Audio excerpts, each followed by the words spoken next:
Good morning everyone. 2 दिनों के बाद हम लोग मिल रहे हैं। कल मेरी तबीयत बहुत अच्छी नहीं थी, जिस वजह से मैं क्लास के लिए नहीं आ पाया। आज भी 100% ओके नहीं है, लेकिन अब 2 दिन क्लास ऑफ हो जाए वो बात भी जम नहीं रही थी। तो 9:21 का टाइम हो गया है और अब हम लोग क्लास शुरू कर सकते हैं।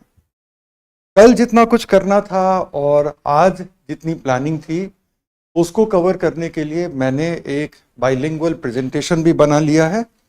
कल रात में बैठ करके बनाया, सो दैट कि हम लोग कोशिश ये रखें कि जितना कुछ कल और आज के एजेंडा को मिला के करना था उतना हम लोग आज कर लें।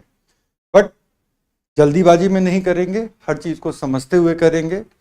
और आपसे एक्सपेक्टेशन होगी कि इस प्रेजेंटेशन में बहुत कम चीज़ें लिखी हुई हैं, तो जब हम लोग उसको पढ़ते रहें, समझते रहें, तो साथ साथ आप लोग लिखने का भी काम उसको करते रहें, सो दैट कि आपका अपना नोट्स बनता रहे। चूंकि ये एक प्रेजेंटेशन है तो इसको मैं पीडीएफ में ट्रांसफ़र करके आप लोगों के साथ शेयर भी कर लूँगा। तो शेयरिंग की कोई दिक्कत नहीं है, लेकिन क्लास में अगर आपको मैक्सिमम चीज़ें ग्रास्प करनी है तो मेरे साथ आप लोग लिखने का काम करते रहिएगा। डन? तो गुड मॉर्निंग आ गया सारे लोगों का। और कुछ लोग कह रहे हैं कि क्लास नहीं चल रहा है। क्लास चल पड़ी है। आप लोग एक बार रिफ्रेश कर लीजिए।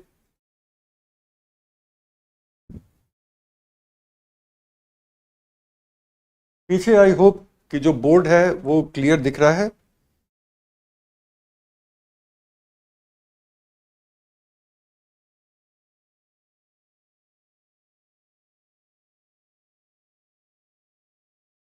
चलो ठीक है। सो अब हम लोग क्लास को शुरू करते हैं। कल क्यों नहीं आ पाया, रीज़न बता दी है। आज कैसे हम लोग क्लास को करने जा रहे हैं और क्या टॉपिक है वो भी थोड़ी बात हो गई है, और बाकी टॉपिक हम लोगों के सामने से है। जितने लोग गुड मॉर्निंग भेज रहे हैं, गुड मॉर्निंग आप सब लोगों को, और जो लोग अभी के थोड़ी देर के बाद जुड़ेंगे उनको भी गुड मॉर्निंग। और अब चूंकि 9:23 का टाइम हो गया है तो क्लास को शुरू कर लेनी चाहिए, राइट? तो सबसे पहले तो एक चीज़ ये कि आज की क्लास में जब हम लोग कोई भी स्लाइड पे जाएंगे, कुछ भी डिस्कस करेंगे, तो आराम आराम से बहुत चीज़ों को डिस्कस करेंगे। स्लाइड पे लिखा कम है लेकिन समझाना ज़्यादा है, इसलिए आपकी कोशिश ये होनी चाहिए कि आप मेरे साथ साथ आप लिखते रहें। स्लाइड पे कुछ भी आए तो आप उसको लिख लें, साथ ही साथ जो चीज़ें मैं ऐड करा रहा हूँ उसको भी आप कर लें। और पिछले कुछ क्लासेस में जो हमने डिसिप्लिन मेंटेन किया था, और वो ये था कि जब 15-20 मिनट की डिस्कशन हो जाए उसके बाद जो भी क्वेश्चन हो आपके, उस क्वेश्चन को हम लोग डिस्कस करें और तब हम लोग आगे बढ़ें। तो वही डिसिप्लिन आज भी हम लोग मेंटेन करने जा रहे हैं, राइट? तो इसलिए बीच में सवाल मत पूछिएगा। बीच में सवाल पूछेंगे तो वो खो जाएगा, मुझे कोई दिक्कत नहीं है, लेकिन एक तो आप एफर्ट लेंगे, क्लास से अपना ध्यान हटाएंगे, टाइप करेंगे और वो खो जाएगा। क्योंकि वो मुझे दिखेगा नहीं तो उस पर मुझसे आपको रिस्पॉन्स नहीं मिलेगा। एंड एज ऑलवेज आपस में बात नहीं करनी है। आप अपने आप को भी इस क्लास के फायदों से वंचित रखेंगे, दूसरों को भी डिस्ट्रैक्ट करेंगे, जो कि बिल्कुल अच्छी बात नहीं, राइट? तो चलिए अब हम लोग शुरू करते हैं। हम लोगों ने एक तरह से अब इकोलॉजी के अलग अलग लेवल्स और अलग अलग लेवल्स पे क्या क्या चल रहा होता है वो सारी चीज़ें एक तरह से हमने देख ली हैं। अब बस बची दो चीज़ें हैं। सबसे पहला जो बचता है वो है इकोसिस्टम, जिसको कि आज हम लोग शुरू और ख़त्म करेंगे। और दूसरा बचता है बायोम, और तीसरा बचता है बायोजियोकेमिकल साइकिल। इसके बाद हम लोग ट्रेडिशनल इकोलॉजी के टॉपिक से टोटली बाहर आ जाएंगे। हम लोग कल बायोजियोकेमिकल साइकिल करेंगे और परसों हम लोग बायोम करेंगे। तो इस तरह से कल और परसों मिला करके हम थियोरेटिकल इकोलॉजी से बाहर हो जाएंगे। और थियोरेटिकल इकोलॉजी से बाहर होने के बाद जो हमारा सबसे पहला अप्लाइड टॉपिक होने वाला है वो है बायोडाइवर्सिटी। पीटी के पॉइंट ऑफ व्यू से बहुत बहुत ज़्यादा इम्पॉर्टेंट है। बहुत सारे क्वेश्चन आते हैं क्योंकि बायोडाइवर्सिटी के बहुत सारे डायमेंशन हैं और हर डायमेंशन को हमें साफ सुथरे और कॉन्सेप्ट के साथ समझना है, तो इसलिए उसमें हमें टाइम देना पड़ेगा। कम से कम 4-5 क्लासेस लगती हैं बायोडाइवर्सिटी को मास्टर करने में। लेकिन अगर आप अप्लाइड एरिया में देखें तो बायोडाइवर्सिटी पिछले कुछ साल में सबसे इम्पॉर्टेंट टॉपिक बन के उभरा है, तो उसको हम लोग काफ़ी शिद्दत के साथ करेंगे। बीच में ऑब्वियसली होली की छुट्टी आएगी, लेकिन बावजूद उसके होली के बस 1-2 दिनों के अंदर हम लोग उसको फिनिश भी कर लेंगे, फिर दूसरे टॉपिक्स पर जाएंगे, राइट। तो चलिए अब हम लोग शुरू करते हैं पारिस्थितिक तंत्र पर, वो है इकोसिस्टम। इंग्लिश वाले बच्चे इंग्लिश में लिख लेंगे, हिंदी वाले बच्चे हिंदी में लिख लेंगे, और काफ़ी बड़े फॉन्ट से पहले अपने नोटबुक में लिख लीजिए इकोसिस्टम, क्योंकि आज हम लोग पढ़ने जा रहे हैं इकोसिस्टम, इकोलॉजी या पारिस्थितिक तंत्र की पारिस्थितिकी। ओके, तो सबसे पहले हम लोग ये तय कर लें कि इकोसिस्टम क्या होता है। पहले भी बात हुई है इस क्लास में, और एक से ज़्यादा बार बात हुई है, तो आप में से बहुत सारे लोग इकोसिस्टम से परिचित होंगे। लेकिन फिर भी किसी एक ज्योग्राफिकल एरिया में उस जगह की बायोलॉजिकल कम्युनिटी प्लस उस जगह की जो एबायोटिक एनवायरनमेंट है, दोनों का कंबाइंड यूनिट उस जगह की इकोसिस्टम कहलाता है। बायोटिक कम्युनिटी के अंदर अपने प्रोसेस चल रहे होते हैं। एक स्पीसीज दूसरे स्पीसीज को खा रहा होता है, एक स्पीसीज दूसरे स्पीसीज के साथ compete कर रहा होता है, स्पीसीज के बीच कोऑपरेशन भी हो सकती है, स्पीसीज के बीच कमेंसलिज्म, अमेंसलिज्म, इस तरह की भी फिनोमेना देखने को मिलती है। On the other hand species अपने एबायोटिक फैक्टर से भी इंटरैक्ट करते हैं। स्पीसीज अपने एबायोटिक फैक्टर से कैसे इंटरैक्ट करते हैं? जब एबायोटिक फैक्टर से वो कुछ न्यूट्रिएंट लेते हैं, जैसे प्लांट सॉइल से तमाम मिनरल्स को लेते हैं, प्लांट उसी सॉइल से वाटर को भी लेते हैं। सॉइल एक एबायोटिक सिस्टम है जहां से वाटर और मिनरल लिया जा रहा है। इसी तरह से प्लांट बाहर से कार्बन डाइऑक्साइड ले रहा है, बाहर से सनलाइट ले रहा है और फोटोसिंथेसिस कर रहा है। एनिमल्स भी अपने एबायोटिक सिस्टम से इंटरैक्ट करते हैं। एनिमल्स ब्रीथ करते हैं और ऑक्सीजन लेते हैं। एनिमल्स के बिहेवियर के बहुत सारे डायमेंशन लाइट से तय होते हैं, हमारे भी डायमेंशन लाइट से तय होते हैं।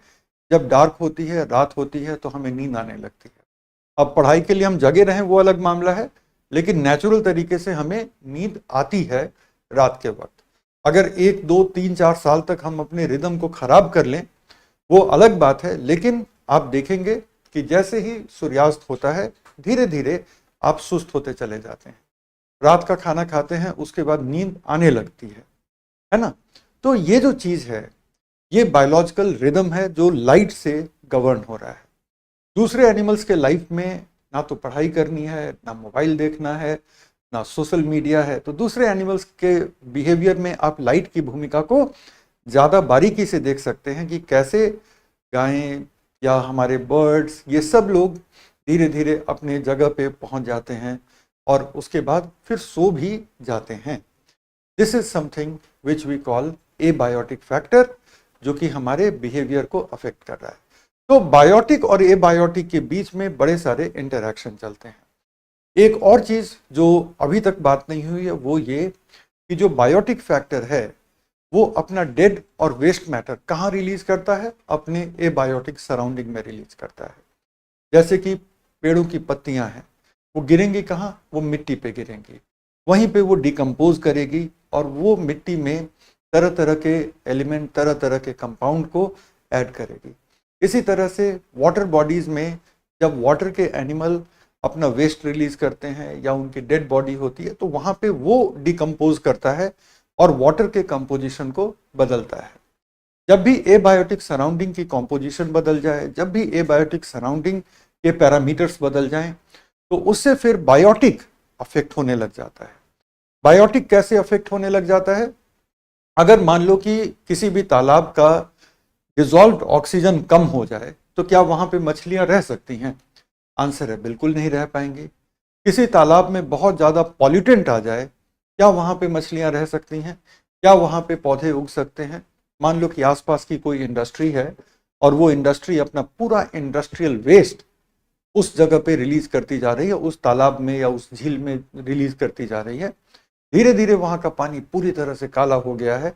अब आप अपने आप से पूछिए कि क्या वहां पे अब किसी भी पौधे का, किसी भी एल्गी का ग्रोथ बिल्कुल भी पॉसिबल है? आंसर है बिल्कुल नहीं पॉसिबल है। So long story short, biotic abiotic को प्रभावित करता है, एबायोटिक बायोटिक को प्रभावित करता है, और बायोटिक दूसरे बायोटिक को प्रभावित करता है। और एक इकोसिस्टम में ये तीनों तरह के प्रोसेस दिखते हैं। विद इन बायोटिक प्रोसेसेस दिखेंगे, बिटवीन बायोटिक एंड एबायोटिक दिखेंगे, एंड विद इन एबायोटिक भी दिखेंगे कि एबायोटिक के अंदर जो है तमाम प्रोसेसेस भी चल रही होती हैं। अब आप पूछेगा कि सर एबायोटिक के अंदर क्या प्रोसेस चल रहा होगा? कैसे नहीं चल रहा? सॉइल एक एबायोटिक है। एक दिन वर्षा हो गई बहुत अच्छी, तो वर्षा भी एक एबायोटिक फैक्टर है। लेकिन जब सॉइल और वर्षा दोनों मिलते हैं तो सॉइल में मॉइस्चर का लेवल काफी हाई हो जाता है। अगर सॉइल में मॉइस्चर का लेवल हाई होगा तो वहां पर पौधों के ग्रो करने की पॉसिबिलिटी बढ़ेगी या कम होगी? ऑब्वियसली बढ़ेगी।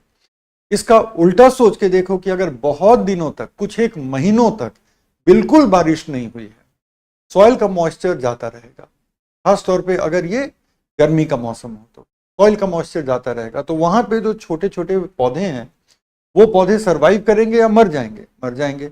लेकिन ये हुआ कैसे? ये एबायोटिक के अंदर का प्रोसेस था। सॉइल एबायोटिक था, वर्षा एबायोटिक है, लेकिन इन दोनों प्रोसेसेस की वजह से बायोटिक हमारा प्रभावित हो रहा है। तो याद रखिएगा एक चीज कि इकोसिस्टम सिर्फ और सिर्फ बायोटिक और एबायोटिक से नहीं बना है, बल्कि तीन तरह के प्रोसेसेस भी इसमें शामिल होते हैं। ठीक है, तो अगर हम बात करें, अब कुछ इकोसिस्टम का आपने बड़ा सा एक हेडिंग तो लगा ही दिया होगा, आई होप, राइट? तो अब अगर हम लोग कुछ चीज लिख लें, वापस फिर हम प्रेजेंटेशन पर आएंगे। तो सबसे पहली बात क्या है कि जब हम इकोसिस्टम की बात करते हैं तो इसका एक जैविक घटक होगा, और जैविक घटक कुछ और नहीं, उस जगह की इकोलॉजिकल कम्युनिटी है।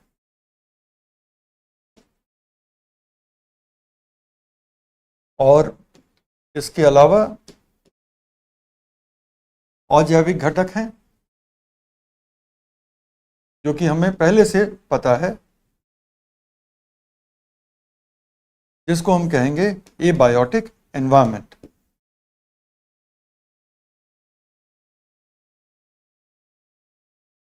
और इसके बाद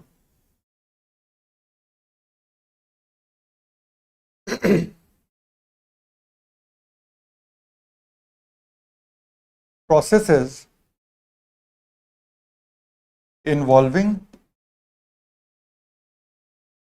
flow of matter and energy।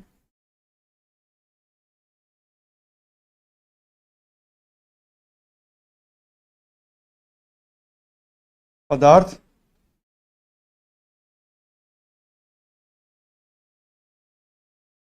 ऊर्जा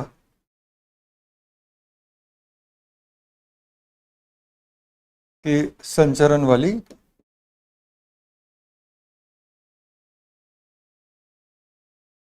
प्रक्रियाएं। और जब हम इस तरह के प्रक्रियाओं की बात करते हैं तो तीन तरह की प्रक्रियाएं उभर करके सामने आती हैं। सबसे पहले जैविक प्रक्रियाएं, दूसरी अजैविक प्रक्रियाएं, और तीसरी जिसको हम कहते हैं जैविक और अजैविक के बीच की प्रक्रियाएं।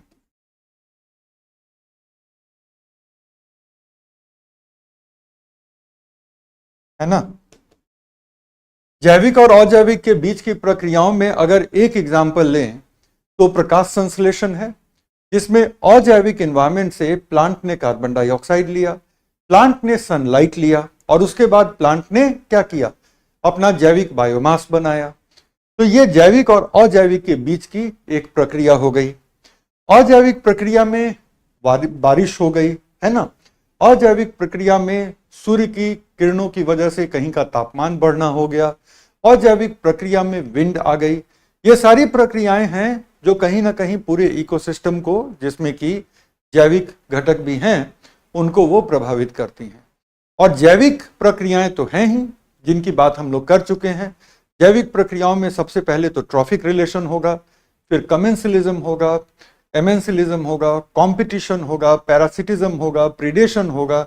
ये सारी क्या है? ये सारी की सारी जैविक प्रक्रियाएं हैं।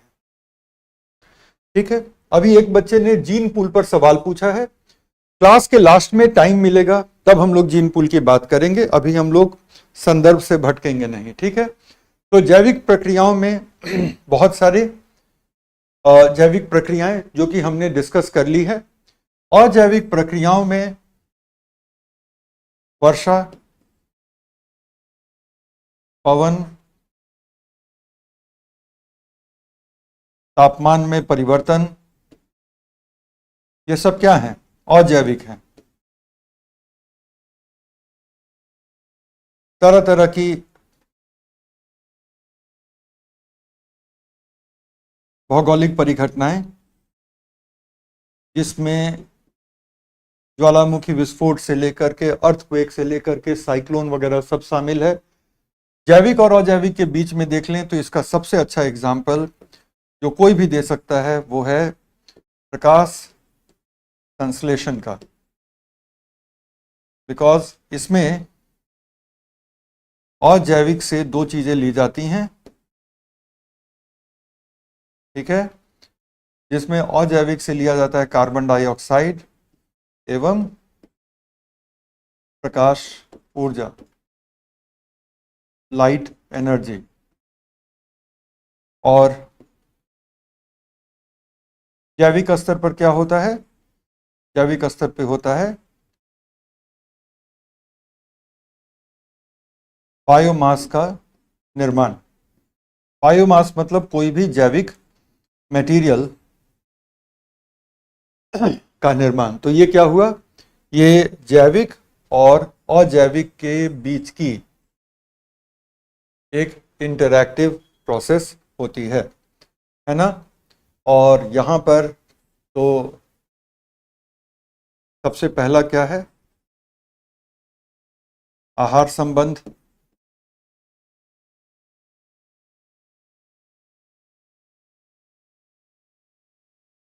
पारस्परिकता,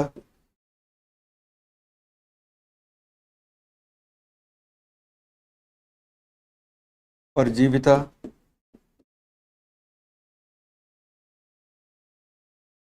शिकार,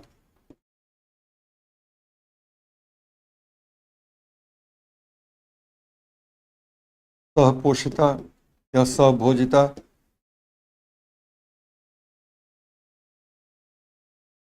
अमेंसलिज्म,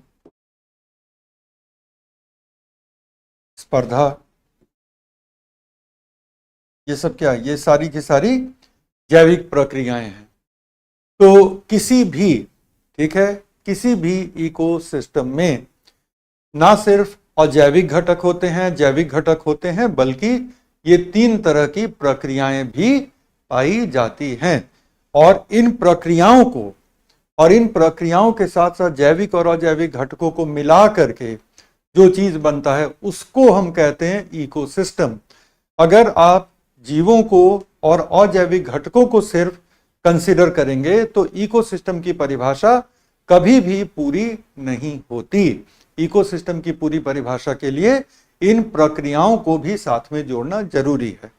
काफी जोर देके इसलिए कह रहा हूं कि पीटी में ऑलरेडी एक बार 1994 में और एक बार 2015 में एग्जैक्टली 20 साल के डिफरेंस पर सेम क्वेश्चन आया, जिसमें कि इकोसिस्टम के डेफिनेशन पे सवाल पूछा था। जब मैं पीटी के क्वेश्चन को डिस्कस कर रहा था, ढेर सारे बच्चे, लगभग 500 बच्चे बैठे थे क्लास में, 2015 की बात कर रहा हूं। 500 में से मैं दावे के साथ कह सकता हूं कि कम से कम 300 बच्चे गलत करके आए थे एग्जाम में। 300 बच्चे फिर भी गलत करके आए थे, जबकि ये बहुत सिंपल सी चीज है, एनसीईआरटी की चीज है। तो ये मामला है, ठीक है।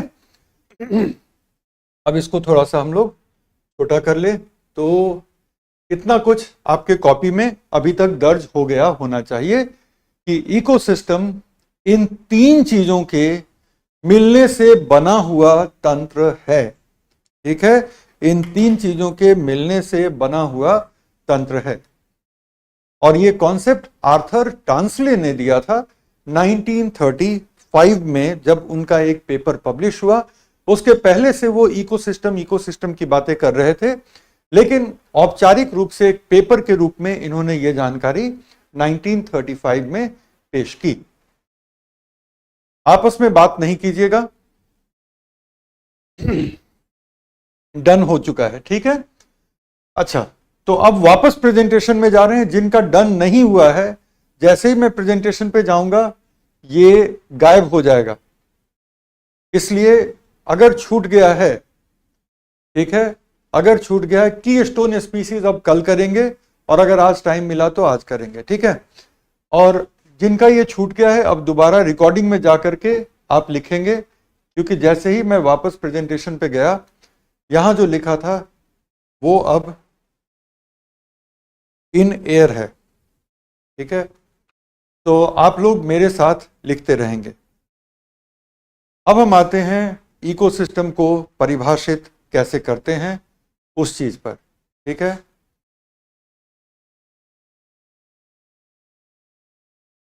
एक सेकंड रुकिएगा।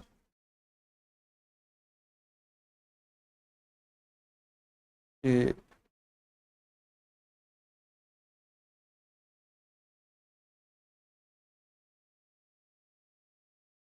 हाँ, अब ठीक है। तो एक बार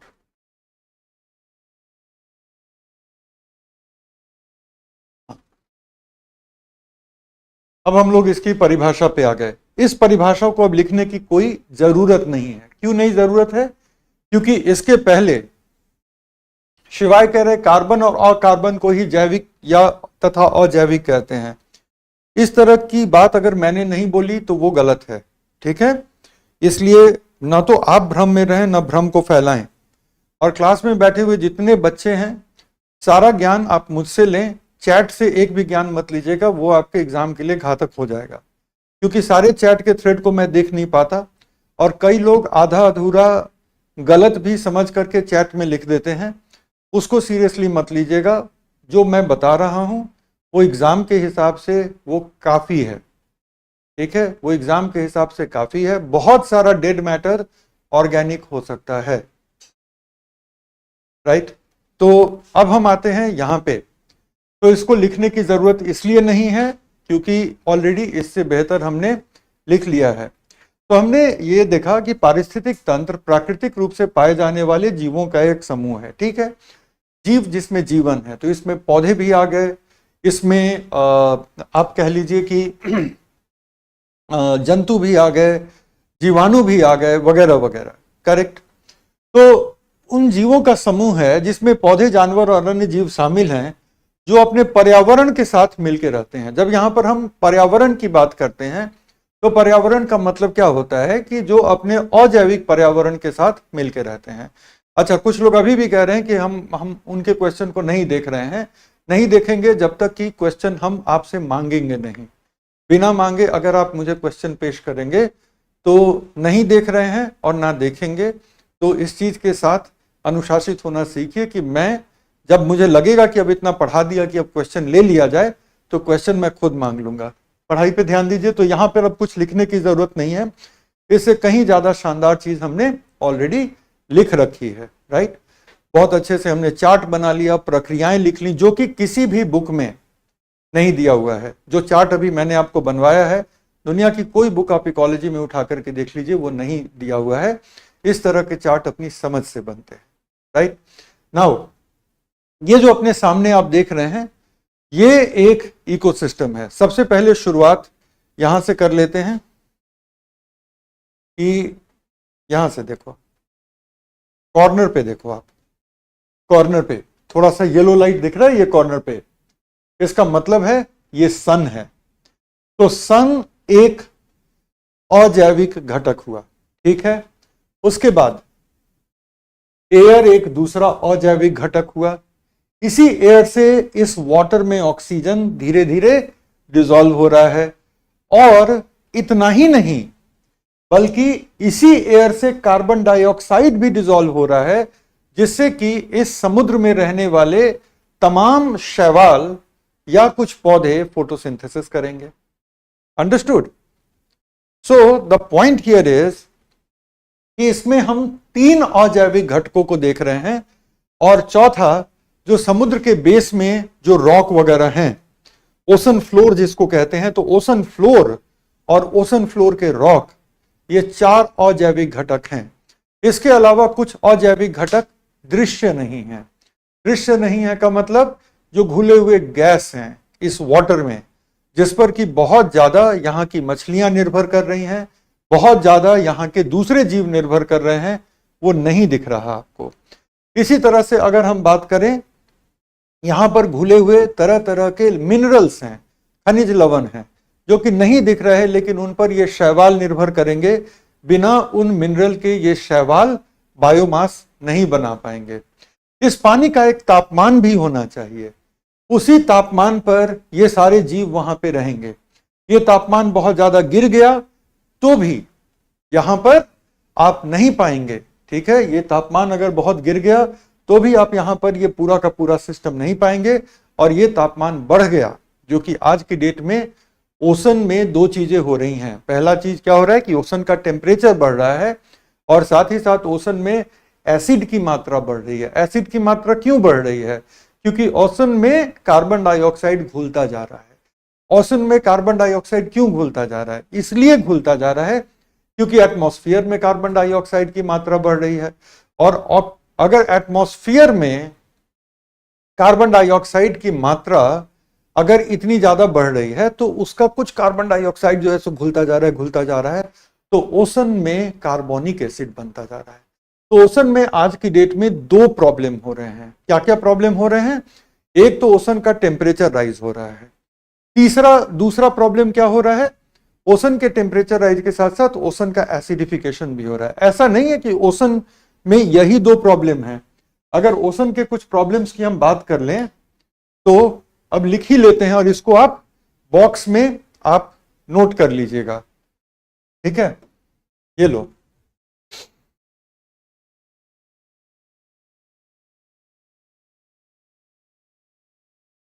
ओशन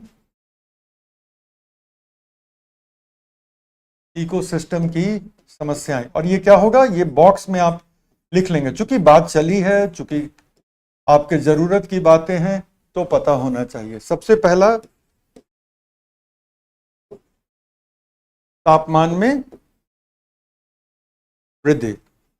ऐसा माना जाता है कि 1750 की तुलना में, ठीक है, 1750 को रेफरेंस ईयर क्यों ले रहे हैं? क्योंकि यही वो वक्त था जब इंडस्ट्रियल रेवोल्यूशन धीरे धीरे अपने शबाब पे पहुंच रहा था, मतलब राइज कर रहा था। ठीक है, तो क्या है कि अच्छा, लोग बड़ा बड़ा मैसेज लिख रहे हैं, ये चीज रियलाइज किए बगैर कि आंखों के कोने से मुझे दिख जाता कि इतना बड़ा सा मैसेज है, लेकिन जब मैंने कह दिया कि मैं नहीं पढ़ूंगा तो नहीं पढ़ूंगा।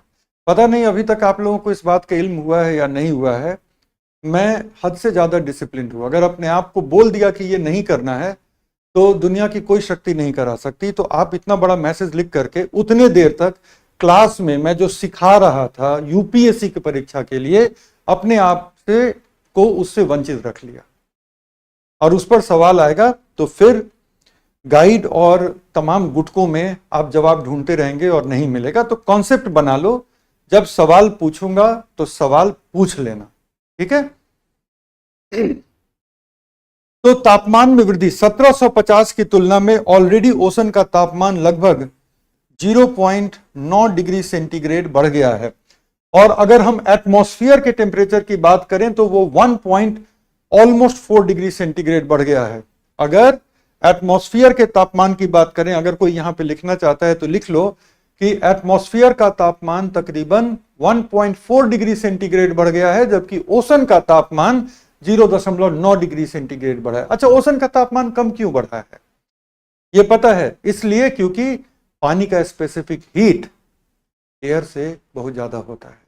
तो पानी का टेम्परेचर 1.4 डिग्री सेंटीग्रेड उठाने के लिए काफी ज्यादा हीट की जरूरत पड़ेगी। तो इसीलिए ओशन का टेम्परेचर कम बढ़ा है, एटमॉस्फेयर का टेम्परेचर ज्यादा बढ़ा है। लेकिन फिर भी 1750 की तुलना में ओशन का टेम्परेचर मोर और लेस अगर हम ग्लोबली देखें तो 0.9 डिग्री सेंटीग्रेड बढ़ चुका है।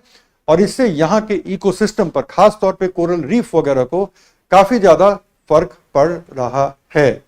ठीक है, तो इसके पहले कि कोई मुझे ये बोले कि नहीं तापमान 1.4 डिग्री सेंटीग्रेड बढ़ा है, याद रखिएगा कि वो 1.4 डिग्री सेंटीग्रेड जो है वो ओशन का तापमान नहीं बढ़ा है। वो क्या बढ़ा है? वो बढ़ा है वायुमंडल का तापमान। ठीक है, उसके बाद क्या है? उसके बाद है अम्लीकरण। अम्लीकरण क्यों हो रहा है? इसमें वायुमंडलीय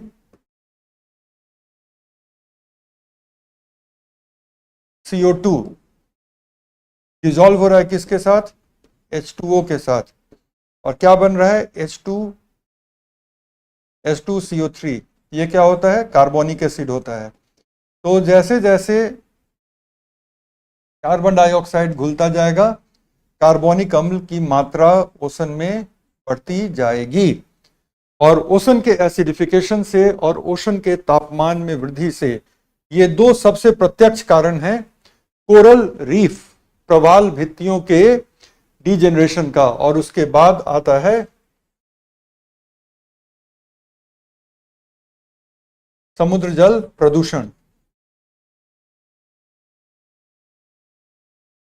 कई तरह के पॉल्यूटेंट हमारे नदियों के माध्यम से समुद्र में पहुंच रहे हैं। तो हमारी नदियां तमाम जो पॉल्यूटेंट लेकर के जाती हैं, अंततः बह करके कहां जा रही हैं? समुद्र में जाकर के नदियां हमारी मिल जाती हैं। तो नदियों में जो पॉल्यूशन कैरी हो रहा है वो अंततः कहां जाता है? और इसके बाद समुद्र के रास्ते जो इतना ज्यादा ग्लोबल ट्रांसपोर्ट हो रहा है, ये ग्लोबल ट्रांसपोर्ट, आपको क्या लगता है कि इसमें जो तमाम जहाज वगैरह हैं उनसे कुछ भी नहीं रिलीज होता होगा? कईयों की तो तेल की टंकी से रिसाव हो रहा होता है। पुराने जहाज होते हैं, तेल की टंकी से रिसाव हो रहा था और उसका कोई रिकॉर्ड नहीं होता।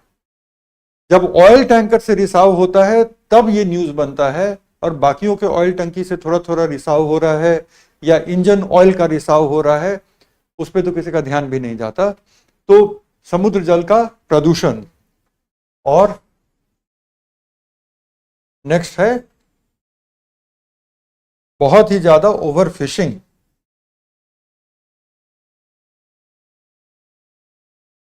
ठीक है, सो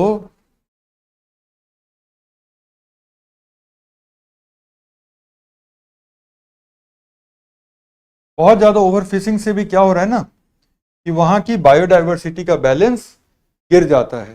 राइट। तो अगर हम ओशन के प्रॉब्लम्स की बात करें तो ये 4 मेन प्रॉब्लम हैं आज की डेट में जो ओशन का इकोसिस्टम फेस करता है। और इन 3 से डायरेक्ट रूप से कोरल रीफ डैमेज होता है,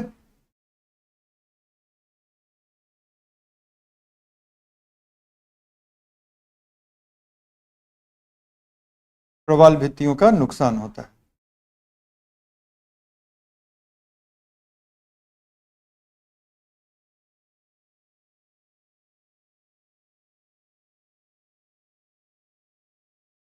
डन।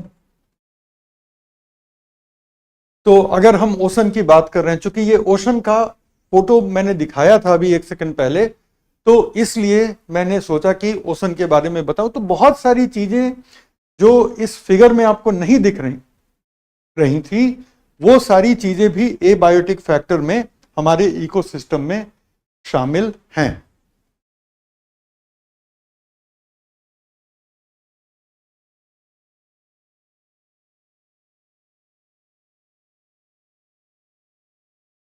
चलो वापस चलते हैं अपने स्लाइड पर। और वापस आ गए उसी फिगर पर। ठीक है, तो अगर हम इस फिगर को अब देख लें तो इसमें कितने तरह के एबायोटिक फैक्टर आपको दिख रहे हैं। अब लिखने की जरूरत नहीं है यहाँ पे, लेकिन कितने तरह के एबायोटिक फैक्टर दिख रहे हैं। मुझे जो दिख रहा है सबसे पहला जल, ठीक है, जल एज अ मीडियम, उसके बाद जल का तापमान, उसके बाद मुझे दिख रहा है जल में घुले हुए अलग अलग अवयव, अलग अलग फैक्टर, मिसाल के तौर पे जल में घुले हुए गैस, जल में घुले हुए खनिज लवण वगैरह वगैरह। उसके बाद मुझे दिख रहा है वायु, जो वाटर के ऊपर है वो पूरा का पूरा वायु है, और कम से कम वायुमंडल का ऑक्सीजन इस पानी में डिजोल्व हो रहा है और वायुमंडल का कार्बन डाइऑक्साइड भी इस पानी में डिजोल्व हो रहा है। फिर मुझे दिख रहा है सूर्य, सूर्य की किरणें समुद्र के पानी को भेदते हुए वो निचले लेवल तक आती हैं, जहाँ पे शैवाल उसका इस्तेमाल करके प्रकाश संश्लेषण करते हैं, प्राथमिक उत्पादक की भूमिका अदा करते हैं, और प्राथमिक उत्पादक होने के नाते पूरे के पूरे आहार श्रृंखला को वो चलाते हैं। इसके अलावा मुझे दिखा ओशन फ्लोर पर, जो ओशन फ्लोर है और ओशन फ्लोर के जो रॉक हैं वो दिखा मुझे। फिर हम देखते क्या हैं कि यहाँ पे तमाम तरीके के जैविक घटक हैं। अजैविक की बात हो गई, जैविक घटकों में आप देखो तो कुछ एनिमल हैं जो ओशन फ्लोर पर हैं, कुछ शैवाल वगैरह यहाँ दिख रहे हैं, कई सारे छोटे शैवाल ऐसे पानी में तैरते रहेंगे, कई सारे छोटे एनिमल भी यहाँ तैरते रहेंगे, और हर साइज की मछली, छोटी मछली, उससे बड़ी शार्क, इसके अलावा वेल वगैरह भी यहाँ पर पाई जाएंगी।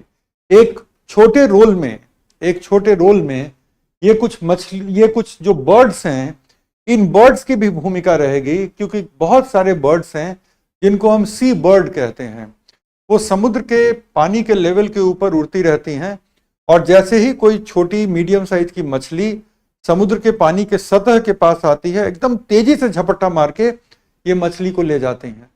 रीजन ही यही है कि इसकी वजह से ये जो बर्ड हैं ये ओशन वाटर के ऊपर ये फ्लाई कर रहे होते हैं, काफी नजदीक के। जैसे ही मछली दिखी तो आज लंच और डिनर की व्यवस्था हो गई, राइट। तो सी बर्ड्स भी एक तरह से अगर देखा जाए तो ये हमारे ओशन इकोसिस्टम के एक छोटे हिस्से के रूप में देखे जा सकते हैं, जबकि वो ओशन में नहीं रह रहे हैं, लेकिन इस इकोसिस्टम में एक प्रीडेटर की भूमिका में शामिल है। अंडरस्टूड। और बोट वाला फिश पकड़ रहा है, हाँ, बोट वाला, लालची बोट वाला है, वो फिश पकड़ रहा है, ठीक है, वो ह्यूमन इंटरफेरेंस हो गया, बायोटिक एबायोटिक और वहां पर ह्यूमन इंटरफेरेंस।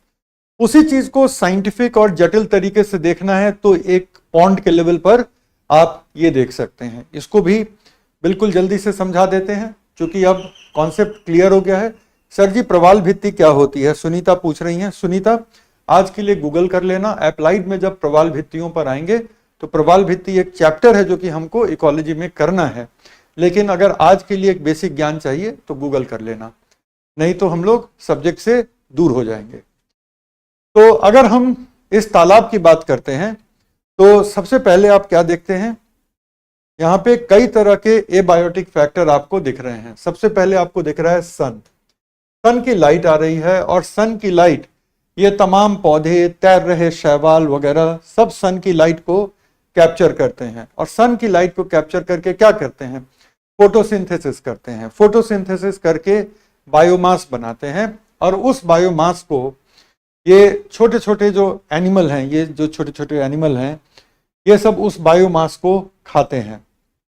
अपना घोंगा भी उस छोटे बायोमास को, प्लांट वाले बायोमास को वो खाती हैं, ठीक है। तो ये जो छोटे छोटे कीड़े हैं, घोंगा है, ये सब प्लांट के बायोमास को खाएंगे। बहुत सारी जो छोटी मछलियां होती हैं, ठीक है ना, बहुत सारी जो छोटी मछलियां होती हैं वो भी जो है सो प्लांट के छोटे छोटे हिस्सों को खा जाती हैं, ठीक है। और नहीं तो कम से कम उन इंसेक्ट को तो खाएंगी ही, ये वाले इंसेक्ट को जो प्लांट को खा रहे हैं। तो और इस तरह से फिर अगर आप देखें तो छोटी मछलियों को खाने के लिए हमारे पास उससे बड़ी और उससे बड़ी मछलियां हैं। एक बहुत बड़ी मछली खतरनाक सी दिख रही है यहाँ पर। इसके अलावा अगर यहाँ पर एबायोटिक फैक्टर हम देखें तो सबसे पहला एबायोटिक फैक्टर, तो ये वाटर है, वाटर जो कि बना रहा है इस हैबिटेट को, ठीक है, ये वाटर है जो कि बना रहा है इस हैबिटेट को। इस वाटर का टेम्परेचर मैटर करेगा, इस वाटर का घुला हुआ ऑक्सीजन मैटर करेगा, इस वाटर में घुले हुए मिनरल्स मैटर करेंगे, सब कुछ मैटर करता है। साथ ही साथ ये वाटर कितना क्लियर है, ताकि सन की रेज किस हद तक इसको भेद करके नीचे आ पाती हैं, वो सारी चीजें यहां पर हमको देखने को मिलेंगी। उसके बाद हम क्या देखते हैं, जब वाटर को छोड़ दें तब हमें दिखता क्या है, सन हमारा अगला एबायोटिक फैक्टर है, जिसकी एनर्जी से ये पूरा का पूरा है पॉन्ड, लेकिन चल रहा है किसकी एनर्जी पे, सन के एनर्जी पे चल रहा है, राइट। उसके बाद और क्या है, एयर। यही एयर इस वाटर में कार्बन डाइऑक्साइड और ऑक्सीजन को सप्लाई कर रहा है, ठीक है। उसके बाद ये पॉन्ड का बॉटम है, बॉटम में कीचड़ है, मड लिखा हुआ है यहाँ पे, ठीक है ना। तो ये बॉटम का मड है, इस बॉटम के मड के साथ बड़े सारे शैवाल जुड़ के रहेंगे, कुछ एनिमल भी यहाँ पर जुड़ के रहते हैं, वगैरह वगैरह, ये हो गया। और साथ ही साथ बड़े सारे सूक्ष्म जीवी, ठीक है, साथ ही साथ बड़े सारे सूक्ष्म जीवी यहां पे रहते हैं, जो कि डिकम्पोजिशन का काम करते हैं। डिकम्पोजिशन का मतलब क्या है, डिकम्पोजिशन का मतलब है कि जो जैविक मटेरियल है उसका अपघटन करते हैं, उसको ब्रेक डाउन करके सिंपल करते हैं, राइट। सो ये हमारा हो गया तालाब का इकोसिस्टम। ये स्लाइड शेयर होगा तो इसलिए जाहिर है ये डायग्राम को बनाने की जरूरत नहीं है और ना इसको बनाने की जरूरत थी, लेकिन अब हम लोग इकोसिस्टम के कॉन्सेप्ट को समझ चुके हैं, राइट। इकोसिस्टम के कॉन्सेप्ट पर जितने सवाल हैं अगले 3-4 मिनट में डिस्कस कर लेते हैं। अब हम सवाल लेकर के आते हैं। एक सवाल सामने दिख रहा है। सबसे पहला सवाल है कि हैबिटेट को इकोसिस्टम बोल सकते हैं? नहीं, सिर्फ हैबिटेट को नहीं बोल सकते हैं। तालाब हैबिटेट है, इकोसिस्टम में मछलियां भी आएंगी, शैवाल भी आएंगे, वगैरह वगैरह। इंडिया वर्सेस श्रीलंका डिस्प्यूट, वो बताना मेरा काम नहीं है। सर पीपीटी में दे दीजिएगा, पीपीटी ही शेयर करेंगे, बिल्कुल मिल जाएगा, ठीक है।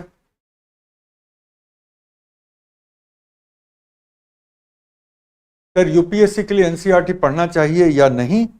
बिल्कुल पढ़ना चाहिए। अगर आप मुझसे पूछें तो एनसीईआरटी के एनवायरनमेंट के चैप्टर, जब हमारी क्लासेस खत्म हो जाएंगी, जब आपको इकोलॉजी थोड़ी समझ में आ रही होगी, तब आप इकोलॉजी के एनवायरनमेंट के इकोलॉजी के चैप्टर पढ़ लीजिएगा, ठीक है। सर अब तो पॉल्यूशन बहुत ज़्यादा हो गया, क्या सनलाइट नहीं? अभी आ रहा है सनलाइट। सर शैवाल कितने प्रकार के होते हैं? जब तक कि तुम्हारा ऑप्शनल बॉटनी नहीं है इसकी ज़रूरत नहीं है। ढेरों प्रकार के होते हैं, ग्रीन एल्गी होते हैं, रेड एल्गी होते हैं, ब्राउन एल्गी होते हैं, डायटम्स होते हैं, डाइनोफ्लैजिलेट्स होते हैं, ब्लू ग्रीन एल्गी होते हैं, डेजमिड्स होते हैं। क्या क्या करोगे? येलो ग्रीन एल्गी होते हैं, गोल्डन एल्गी होते हैं। क्लास कितनी होगी? शुभम पूछ रहे हैं। अनगिनत, जब तक कि ये टॉपिक शानदार तरीके से खत्म ना हो जाए। की स्टोन बताएंगे ना अभी, की स्टोन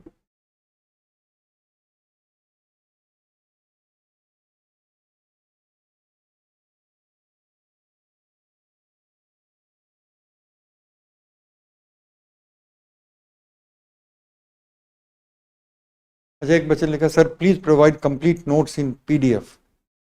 जहां पर जरूरत होगी वहां पर देंगे, जहां पर आपको लिखने के लिए बोल रहे हैं लिख लीजिएगा। आप अगर ये चाहते हैं कि आप मेरे साथ काम ना करें और सारा काम मैं बैठ करके करता रहूं, तो यूपीएससी की तैयारी ना तो वैसे होती है ना मैं कर पाऊंगा।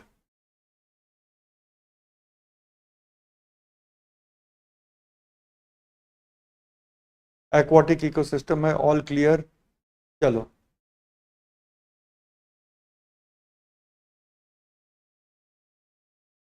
can we say changes happening in ecological succession are both positive and negative? It depends what brought about the change and all that. All clear है। संपोषिता कमेंसलिज्म है।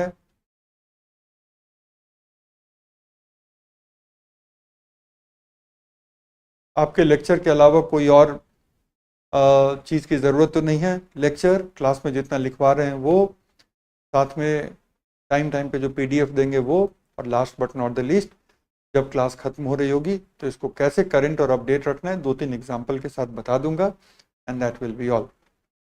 चलो आगे चलते हैं। तो हमारे अगर हम इकोसिस्टम को डिफाइन करते हैं तो डेफिनेशन लिख लिया है, तो इसको लिखने की ज़रूरत नहीं है। अब क्वेश्चन बंद करिए, क्वेश्चन अब फिर से मुझे देखने की अब ज़रूरत नहीं है, फिर क्वेश्चन आपसे लिया जाएगा 10:40 पे, अभी से 35 मिनट के बाद। ओके, तो हमारे जो यूजीन ओडम साहब थे, यूजीन ओडम हमारे वक्त के, मतलब हमारे वक्त का मतलब कि जिस वक्त में आप और हम हैं, ठीक है, जिस वक्त में आप और हम हैं, तो इस वक्त के महानतम इकोलॉजिस्ट में यूजीन ओडम की गिनती होती है। तो यूजीन ओडम ने कैसे डिफाइन किया है हमारे इकोसिस्टम को, वो चीज़ें हम पढ़ चुके हैं, इसलिए अब हमें लिखने की ज़रूरत नहीं है। ये कहते हैं कि पारिस्थितिक तंत्र में किसी दिए गए क्षेत्र के सभी जीव शामिल हैं। ये तो पता ही है कि सभी जीव शामिल हैं जो भौतिक वातावरण के साथ इंटरैक्ट करते हैं, जो उनके आसपास जो एयर है, जो वाटर है, जो मटेरियल हैं उसके साथ इंटरैक्ट करते हैं, जिससे कि ऊर्जा का प्रवाह होता है, जिससे कि मटेरियल और एनर्जी फ्लो करती है, और उससे क्या क्या निकल के आता है, एक स्पष्ट रूप से परिभाषित पोषी संरचना। दूसरे शब्दों में कि कैसे सनलाइट की एनर्जी प्लांट लेते हैं और प्लांट अपना बायोमास बनाते हैं, फिर कैसे हर्बीवोर उसी प्लांट के बायोमास को खाते हैं, और फिर कैसे कार्निवोर उस हर्बीवोर को खाते हैं, और कैसे एक पोषी संरचना, एक आहार श्रृंखला की संरचना बनती है। दूसरा, ओडम साहब ने कहा कि और एक प्रकार की जैविक विविधता भी स्थापित होगी, उस जगह के पर्यावरण के अनुसार, जो भौतिक वातावरण है उसके अनुसार एक तरह की जैविक विविधता भी स्थापित होगी, और साथ ही साथ मटेरियल साइकिल कि कैसे कार्बन का फ्लो हो रहा है। सामग्री साइकिल का मतलब है कि कैसे कार्बन का फ्लो हो रहा है, कि कैसे वायुमंडल का कार्बन डाइऑक्साइड पौधे ने लिया और अपने अंदर उसने बायोमास बना लिया उस कार्बन का, और फिर कैसे हर्बीवोर उसी कार्बन को पौधे से लेता है और अपना बायोमास बनाता है, और कैसे कार्निवोर एक हर्बीवोर को खा करके उसके बायोमास से अपना बायोमास बनाता है, लेकिन इसमें कार्बन मूव कर रहा है। तो ये कार्बन का चक्र हुआ। इसी तरह से नाइट्रोजन का चक्र होगा, इसी तरह से फास्फोरस का चक्र होगा, इसी तरह से जल का चक्र होगा, इसी तरह से सल्फर का चक्र होगा। कई एलिमेंट के इस तरह के आप साइकिल को एस्टैब्लिश कर सकते हैं। तो ओडम साहब ने बेसिकली क्या किया कि जैविक विविधता, उसके बीच जो एक पोषी श्रृंखला का जो एक उसकी एक संरचना बनी हुई है वो, और साथ ही साथ मटेरियल साइकिल, तीनों को इंक्लूड किया। लेकिन अगर थोड़ी देर पहले मैंने जो डिफाइन किया है, ठीक है, थोड़ी देर पहले मैंने जो डिफाइन किया है उसमें भी ये तीनों हैं। जैविक घटक है तो ओडम साहब की जैविक विविधता हो गई। फिर अजैविक घटक, जो कि ओडम साहब ने स्पष्ट नहीं बोला, लेकिन उन्होंने कहा कि जो जैविक घटक हैं वो अपने अजैविक के साथ इंटरैक्ट करेंगे, तो वो आ गया। लेकिन उसके बाद जो है पदार्थ एवं ऊर्जा के संचरण वाली सारी प्रक्रियाओं को मैंने भी शामिल किया। जैसे उन्होंने कहा कि एक पोषी संरचना बनेगी, बनाया हमने, आहार संबंध बनाया, लेकिन उसके अलावा और भी तरह के बायोलॉजिकल इंटरैक्शन हमने किया, लाइक कंपटीशन है, अमेंसलिज्म है, कमेंसलिज्म है, सब कुछ पिछली क्लास में किया है। और साथ ही साथ हमने देखा कि अजैविक प्रक्रियाएं भी होती हैं, और साथ ही साथ कई तरह के ऐसे भी प्रोसेस हैं जिसमें पदार्थ और ऊर्जा का संचरण होता है। तो हमने लिखा भी यही है कि पदार्थ एवं ऊर्जा का संचरण, तो इसमें जो है कार्बन का संचरण हो सकता है, कार्बन का संचरण होता है, फास्फोरस का संचरण होता है, सल्फर का संचरण होता है, वगैरह वगैरह। अंडरस्टूड? ये बात क्लियर हो गई?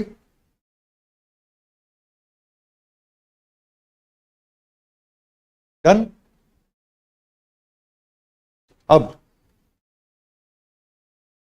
वापस आ जाएं।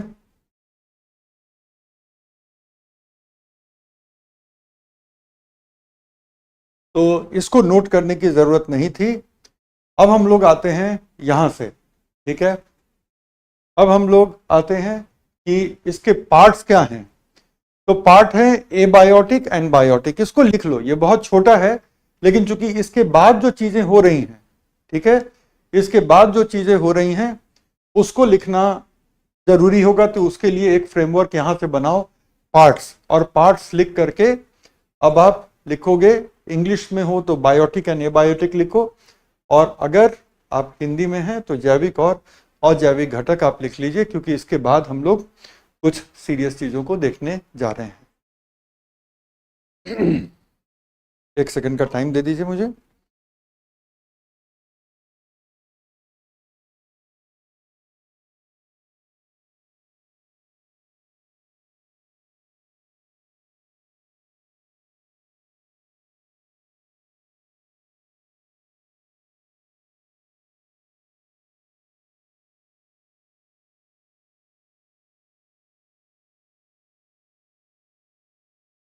अब जहां तक मेरा मानना है कि आपको ये देखने में थोड़ी आसानी होगी। क्या ये देखने में अब थोड़ी आसानी है? लिख लिया आपने।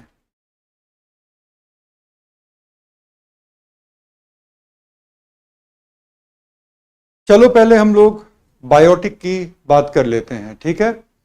सबसे पहले हम लोग बायोटिक की बात करते हैं। तो बायोटिक का मतलब क्या होता है? बायोटिक का मतलब होता है कि एक पारिस्थितिक तंत्र में जितनी प्रजातियां हैं सब के सब क्या हैं? बायोटिक के भाग हैं, ठीक है, सब के सब बायोटिक के भाग हैं। Point number 1। दूसरी बात कि इसमें सभी पौधे, और पौधे में पौधे के अलग अलग स्वरूप, पौधों के 3 स्वरूप होते हैं, ठीक है।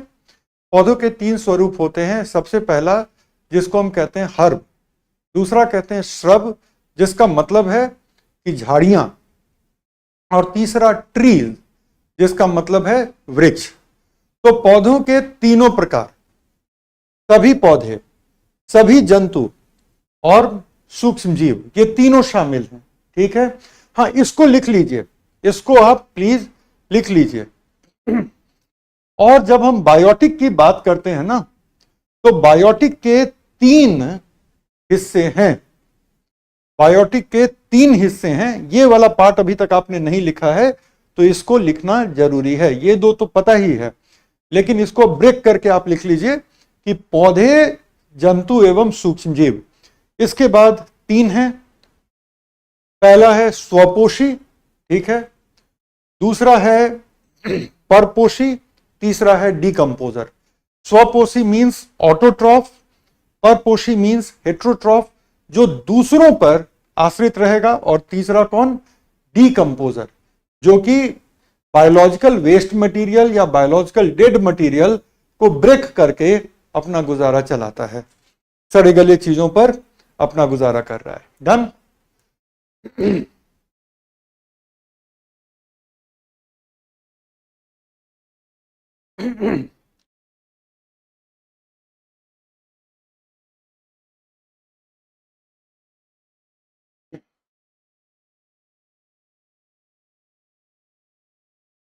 एक सवाल का जवाब दे देता हूं। रेनू पूछ रहे हैं सर आप नोट्स प्रोवाइड नहीं कर रहे हैं, तो कब तक प्रोवाइड कर देंगे आप सर? रेनू, जिन टॉपिक्स पर हम लिखवा रहे हैं उस पर कोई पीडीएफ मैं नहीं बना रहा हूं, राइट। और जहां पर पीडीएफ देना होगा वहां पर लिखवाने का काम कम होगा।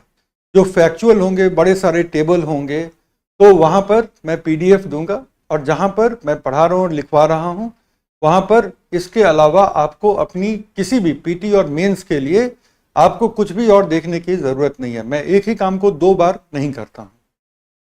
Are we clear?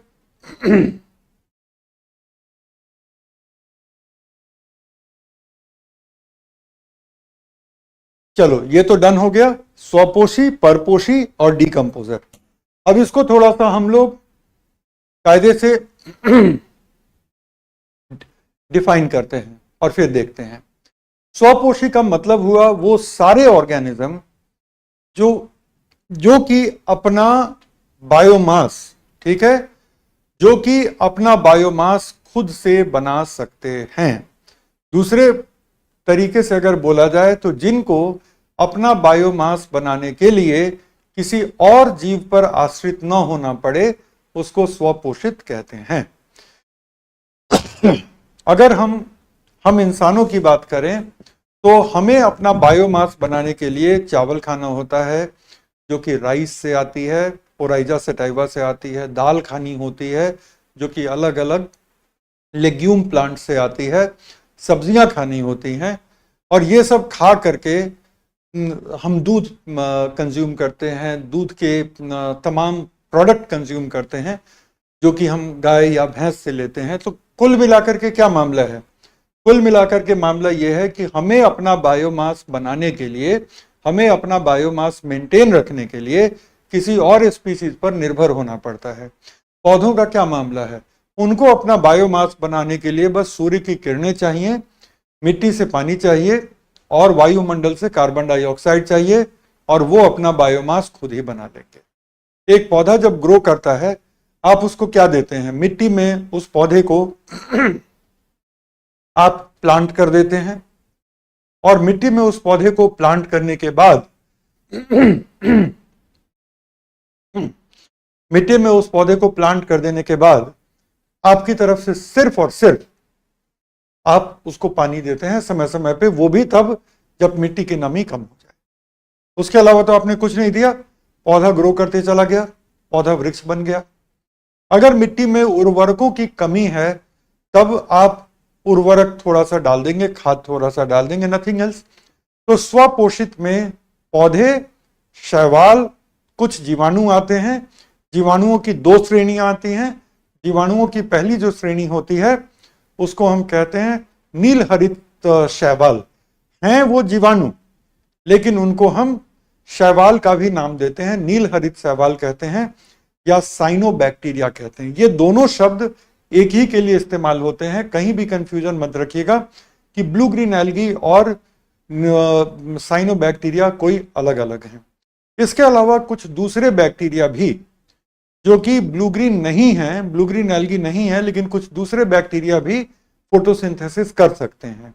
तो ये वाले भी बैक्टीरिया, प्लस दुनिया भर के जितने शैवाल हैं और दुनिया भर के जितने पौधे हैं, सिवा कुछ परपोषित शैवाल और सिवा कुछ परजीवी पौधों के सारे पौधे, सारे के सारे शैवाल, सारे के सारे नील हरित शैवाल और कुछ जीवाणु, ये सब क्या हैं? ये सब के सब होते हैं स्वपोषित। ठीक है, तो स्वपोषित का अब एक टेबल बनाने की जरूरत है।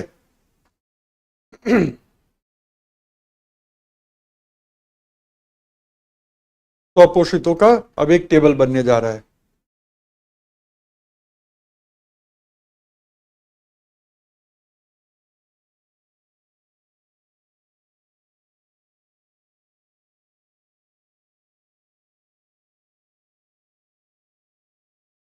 ऑटोट्रॉफ, जिनको स्वयं के बायोमास के निर्माण के लिए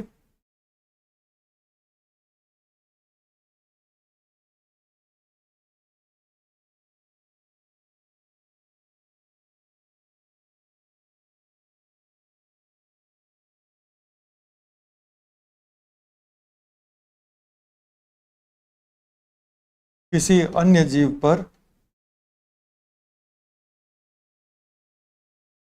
आश्रित नहीं होना पड़ता, या जो नहीं होते, that is no dependence on other organisms biomass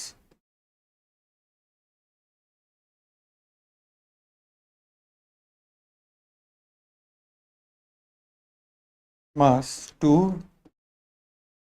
make own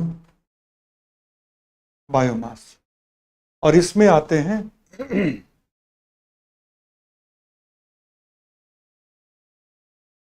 तीन श्रेणी की प्रजातियां।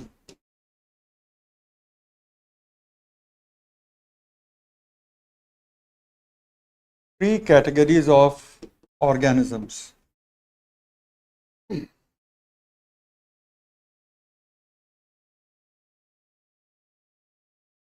One, plants, that is padap. Second, algae, that is shaival. And third is some bacteria.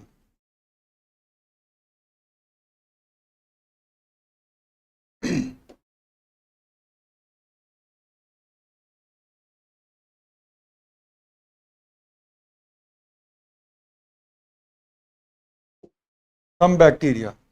और जब हम सम बैक्टीरिया की बात करते हैं तो दो श्रेणियों के बैक्टीरिया। सबसे पहला cyanobacteria. Cyanobacteria is equal to blue green algae, that is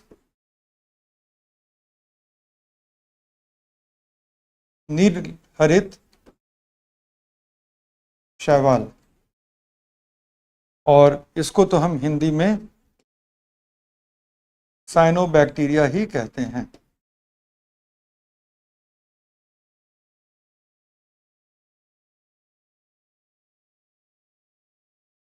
और दूसरा कुछ यूबैक्टीरिया। ठीक है, तो जब हम बैक्टीरिया की बात करेंगे तो एक चीज ध्यान रखिएगा कि सम बैक्टीरिया, ठीक है, जब हम बैक्टीरिया की बात करते हैं तो हम बात करते हैं सम बैक्टीरिया की। सारे के सारे बैक्टीरिया स्वपोषित नहीं होते, लेकिन सारे के सारे प्लांट स्वपोषित होते हैं, इक्का दुक्का को छोड़ करके जो परजीवी होते हैं, राइट। और इसी तरह से सारे के सारे शैवाल स्वपोषित होते हैं, इक्का दुक्का को छोड़ करके जो परजीवी होते हैं। बाकी के बाकी जितने हैं, ठीक है, बाकी के बाकी जितने हैं सब के सब क्या हैं, वो स्वपोषित हैं। लेकिन जब बैक्टीरिया की बात करते हैं तो कुछ बैक्टीरिया स्वपोषित होते हैं, बाकी के बाकी बैक्टीरिया परपोषित होते हैं। ऑटोट्रॉफ में ट्री नहीं हो सकते क्या? ट्री क्या पौधे नहीं होते? ट्री क्या पादप जगत के सदस्य नहीं होते?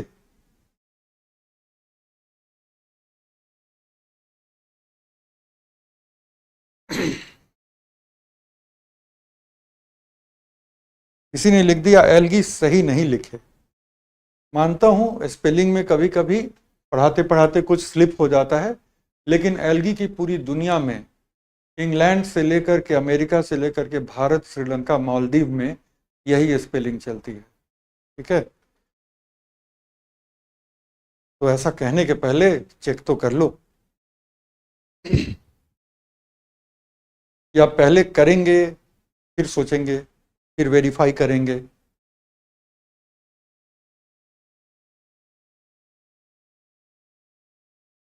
नहीं, आजकल के जनरेशन में ये भी बड़ी दिलचस्प बात है कि हम लोग पहले कर लेते हैं फिर सोचते हैं।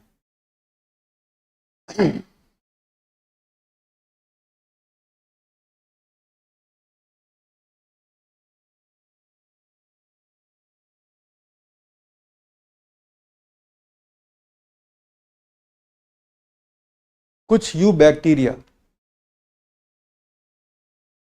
डन, ये स्वपोषित का मामला हो गया।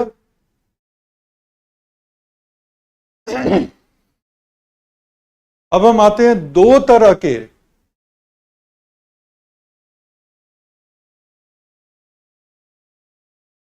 अब हम आते हैं दो तरह के स्वपोषित लोगों पर। ठीक है, कुछ लोग लिख रहे हैं कि सर कुछ लोग बाबा लोग हैं, यहाँ पे बाबा हैं, लेकिन जिन कारणों से बाबा बने हैं उन कारणों से जब तक अपने आप को मुक्त नहीं करेंगे, सिविल सर्विस की परीक्षा जो है वो मानेगी नहीं। राइट, और ये फैक्ट ऑफ लाइफ है आपके पास अपनी राय हो सकती है, तथ्य नहीं बदल पाएंगे। हर किसी को अपनी राय रखने की आजादी है, लेकिन अपने अपने तथ्यों को रखने की आजादी नहीं है। तथ्य तो एक ही होता है इस दुनिया में। डन। बाकी लोग ध्यान दें और बाबा लोग गलती ढूंढें।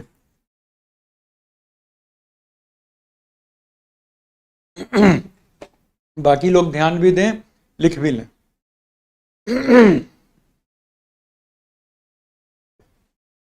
चलो,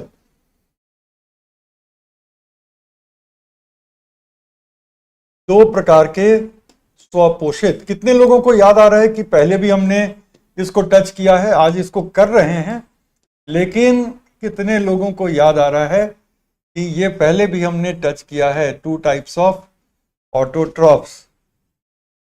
मैं जब भी पढ़ाता हूं तो बहुत चीजों को इंटरलिंक करके पढ़ाता हूं, सो दैट कि एक चीज कम से कम 2 बार आपकी निगाहों के सामने से गुजर जाए। तो सबसे पहला होता है जिसको हम कहते हैं प्रकाश संश्लेषी,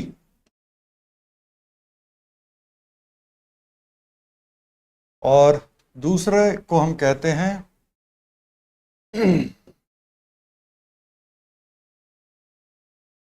रासायनिक संश्लेषी। इंग्लिश के भी कुछ शब्द हैं, केमो ऑटोट्रॉफ्स। और अगर आपको याद हो तो इसी को हमने केमोलिथोट्रॉफ भी कहा था। आज बात हो जाए कि लिथोट्रॉफ का मतलब क्या होता है, और इसको हम क्या कहते हैं? इसको हम कहते हैं फोटो ऑटोट्रॉफ्स। और एक और शब्द है, आज नया कुछ सीख रहे हैं, जिसको हम कहते हैं फोटो लिथोट्रॉफ्स। ओके, दोनों में ये शब्द आ गया, लिथो। लिथो बेसिक ज्योग्राफी में, ठीक है, बेसिक ज्योग्राफी, यही सोच रहे हैं फिर से क्यों पढ़ा रहे हैं इसको। गुड कि तुम्हें याद है। बेसिक ज्योग्राफी में लिथो कहीं ना कहीं इसका जिक्र आया होगा। लिथो का मतलब क्या होता है? लिथो का मतलब होता है चट्टान, पत्थर, दैट इज लिथो। तो जब हम कहते हैं लिथोट्रॉफ, तो लिथोट्रॉफ का मतलब क्या होता है? लिथोट्रॉफ का मतलब होता है कि आप चट्टान खा के, पत्थर खा के जिंदा। अब ऐसे कोई कैसे जिंदा रहेगा चट्टान खा के, पत्थर खा के? ऐसे तो कोई जिंदा नहीं रह सकता। तो लिथोट्रॉफ का मतलब यह होता है कि आप अकार्बनिक चीजों से भी अपना काम कर लेते हैं। बाकी जितने हेट्रोट्रॉफ हैं उनको कार्बनिक स्रोत चाहिए, लेकिन जो हमारे लिथोट्रॉफ हैं वो अकार्बनिक स्रोतों से अपना काम पूरा कर लेते हैं। पौधे की बात कर लो, तो पौधे की बात कर लें तो वो क्या लेते हैं? कार्बन डाइऑक्साइड लेते हैं, वाटर लेते हैं, सनलाइट लेते हैं। कोई भी कार्बनिक रसायन आया, अगर किसी को कोई कंफ्यूजन है, कार्बन डाइऑक्साइड तो आया, तो याद रहे कि किसी रसायन को कार्बनिक रसायन कहने के लिए कार्बन हाइड्रोजन का बॉन्ड होना अनिवार्य है। इसलिए एलिमेंटल कार्बन, जो कि ग्रेफाइट के फॉर्म में या डायमंड के फॉर्म में होता है, वो कार्बनिक रसायन नहीं होता। कार्बन डाइऑक्साइड कार्बनिक रसायन नहीं होता। और इसी तरह से जब हम इसकी बात करते हैं कार्बन मोनोऑक्साइड की, तो वो भी कार्बनिक रसायन नहीं होता। तो कार्बन मोनोऑक्साइड, कार्बन डाइऑक्साइड और एलिमेंटल कार्बन, तात्विक कार्बन, ये तीनों ही कार्बनिक रसायन नहीं होते। उसके लिए कार्बन हाइड्रोजन का बॉन्ड होना अनिवार्य है। तो जब हम फोटोसिंथेटिक ऑर्गेनिज्म की बात करते हैं, तो फोटोसिंथेटिक ऑर्गेनिज्म क्या कर रहे हैं? फोटोसिंथेटिक ऑर्गेनिज्म एटमॉस्फेयर से कार्बन डाइऑक्साइड लेते हैं, और एटमॉस्फेयर से कार्बन डाइऑक्साइड लेने के बाद वो क्या कर रहे हैं? उसको फोटोसिंथेसाइज करके कार्बन में बदल रहे हैं। तो वो लिथोट्रॉफ हो गए। जो कार्बन डाइऑक्साइड है वो अकार्बनिक है, और अगर आप अकार्बनिक पर निर्भर रह करके अपना काम कर लेते हैं तो आप लिथोट्रॉफ हैं। तो जब भी कोई लिथोट्रॉफ कहलाता है ना, लिथोट्रॉफी की जब बात हो जाती है तो इसका मतलब है अकार्बनिक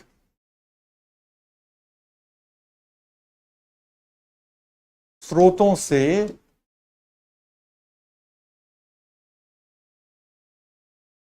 बायोमास बनाने की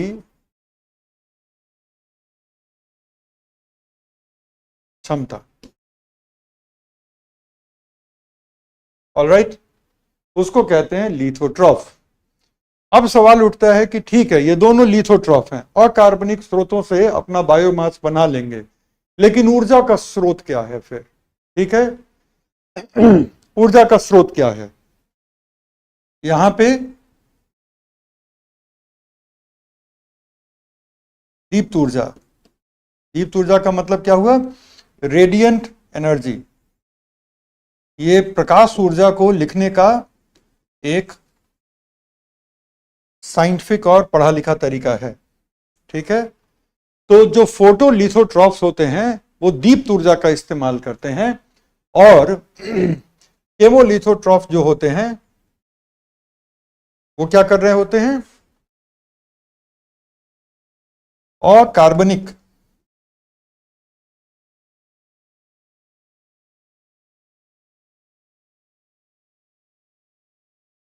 रासायनिक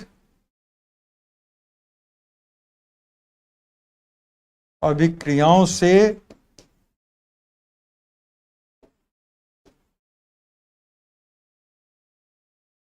मुक्त ऊर्जा। The energy released from chemical reactions involving inorganic compounds. मिसाल के तौर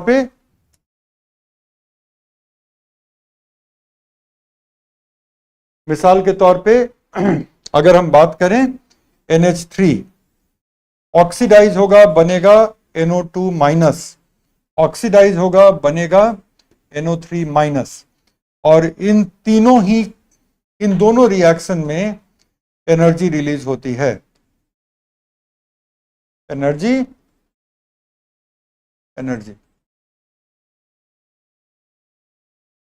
करेक्ट।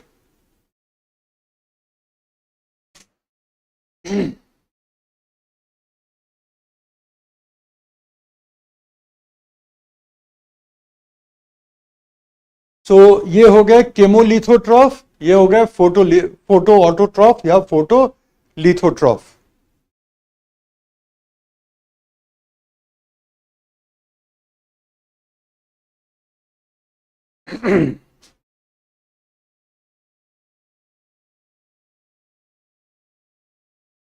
अंडरस्टूड?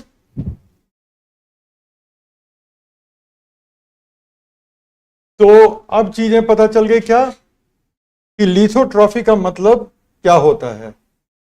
क्या हम इंसान लिथोट्रॉफ हैं? कतई नहीं। क्यों? क्योंकि हमें जरूरत पड़ती है फूड की। फूड क्या होता है? दूसरे ऑर्गेनिज्म का बायोमास। दूसरे ऑर्गेनिज्म का बायोमास, अब जैसे आज सुबह मैं एक सेब खा के आया, थोड़ी सी दही खाई, अब सेब के फल का बायोमास मैंने खाया। दही क्या थी? गाय से प्राप्त की गई दूध की दही थी, राइट? तो कहीं तो बायोमास ही खाया ना। Are you understanding this point? So point is कि जब आप किसी और के बायोमास पर आश्रित हैं तो इन दैट केस आप लिथोट्रॉफ नहीं हैं, आप क्या हैं? ऑर्गेनोट्रॉफ हैं। और ऑर्गेनोट्रॉफ भी किस डिजाइन के ऑर्गेनोट्रॉफ? केमो ऑर्गेनोट्रॉफ। आपको कहां से सोर्स मिल रही है? आपको सोर्स मिल रही है ऑर्गेनिक कंपाउंड से, और उन ऑर्गेनिक कंपाउंड को आपके शरीर में चल रही रासायनिक जो प्रक्रियाएं हैं, उन रासायनिक प्रक्रियाओं के जरिए उनको ब्रेक किया जाता है। तो जितने दुनिया के हेट्रोट्रॉफ हैं, आप, हम, शेर, चीता, भालू, सारे लोग, हम सब लोग क्या हैं? हम लोग हैं केमो ऑर्गेनोट्रॉफ। हमारा स्रोत है ऑर्गेनिक मॉलिक्यूल, और हम उसको ब्रेक करते हैं केमिकल प्रोसेसेस के जरिए। ठीक है, तो आज एक बात और हमारे और आपके बीच स्पष्ट हो जाए कि हेट्रोट्रॉफ जो होते हैं वो हम केमो ऑर्गेनोट्रॉफ भी कहते हैं। केमो का मतलब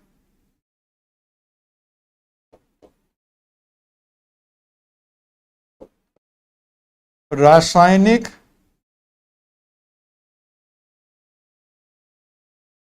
अभिक्रिया से मुक्त ऊर्जा पर आधारित।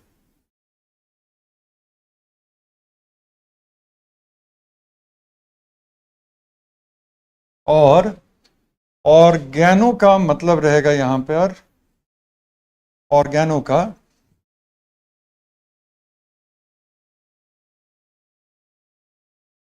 ऑर्गेनो का मतलब होगा यहां पर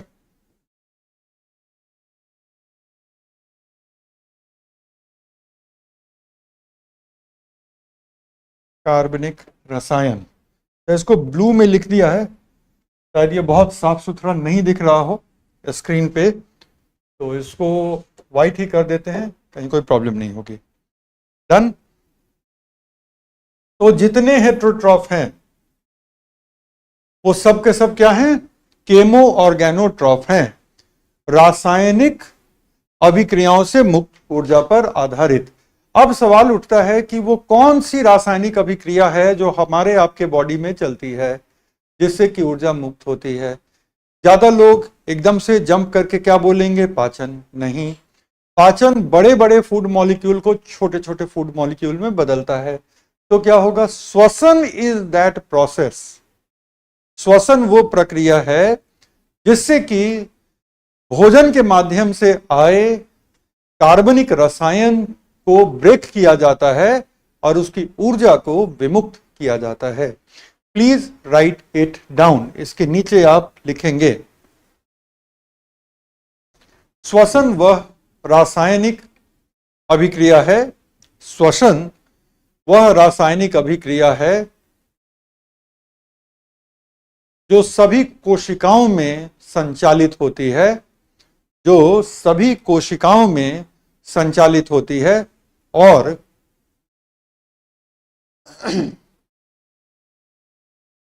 और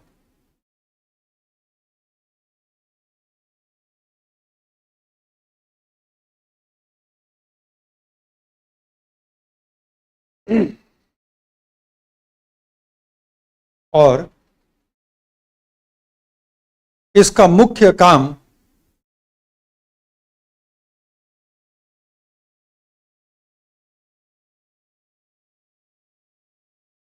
आहार से प्राप्त,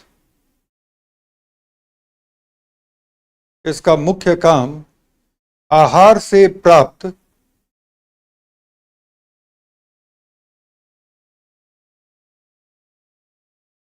कार्बनिक रसायनों से ऊर्जा को विमुक्त करना होता है।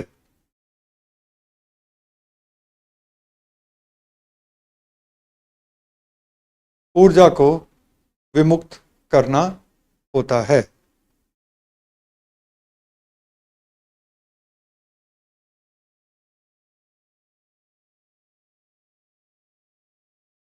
डन। इंग्लिश में लिख लीजिए, respiration is that chemical process that runs, respiration is that chemical process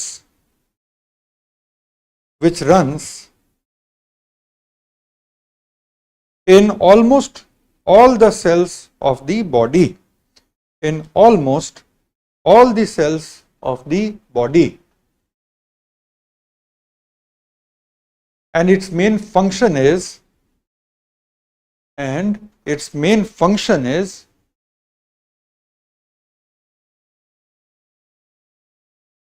to liberate the energy from the food substances.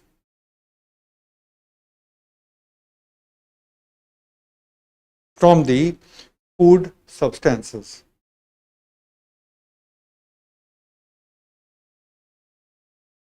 Understood? चलिए, तो हमने स्वपोषियों की थोड़ी सी कैटेगराइजेशन कर ली, तो अगले स्लाइड पे जो आने वाला है उसको एक बार लिख लेते हैं कि ये हमारे 7 मेजर, ठीक है, ये हमारे 7 मेजर एबायोटिक कंपोनेंट होते हैं। क्या क्या? सबसे पहला, अब बायोटिक तो कर लिया हमने, ठीक है, बायोटिक हमने लिख लिया, अब एबायोटिक को लिखने का टाइम आया। तो सबसे पहला एबायोटिक कंपोनेंट क्या होगा? पहला होगा लाइट, दूसरा होगा तापमान, तीसरा होगा वाटर या मॉइस्चर, चौथा होगा वायुमंडलीय गैसें, पांचवा होगा पवन, छठा होगा मिट्टी के फैक्टर, एडाफिक फैक्टर कहते हैं, और सातवां होगा भूमि के सतह की प्रकृति। इन अदर वर्ड्स, वो पथरीला है या वहां पे मिट्टी है या वो रेगिस्तान है, उसकी स्लोप क्या है, वगैरह वगैरह। तो भूमि के सतह की प्रकृति।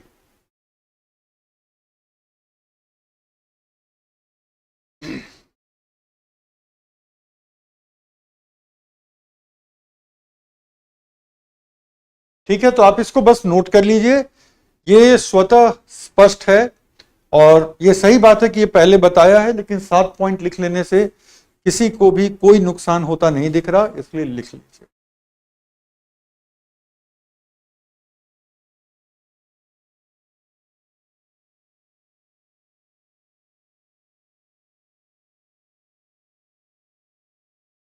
हो गया? अब हम लोग आ गए ऑटोट्रॉफ पे। सच्चाई यह है कि ऑटोट्रॉफ के बारे में अब हमें कुछ भी और लिखने की जरूरत नहीं है, ये जाहिर है ये शेयर हो रहा है आप लोगों के साथ, लेकिन हम ये भी बताना चाहेंगे कि इस वाले स्लाइड को लिखने की जरूरत नहीं है, क्योंकि अभी हमने एक बहुत अच्छा ऑटोट्रॉफ का चार्ट बनाया है।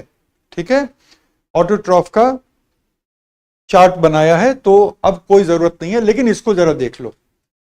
ऑटोट्रॉफ एक ऐसा जीव है जो कार्बन स्रोत के रूप में कार्बन डाइऑक्साइड से कार्बनिक यौगिकों का उत्पादन करता है। Autotroph is such an organism that produces organic compounds from carbon dioxide as a carbon source. वो ऊर्जा के स्रोत के रूप में या तो प्रकाश या अकार्बनिक रासायनिक यौगिकों की प्रतिक्रियाओं का उपयोग करते हैं।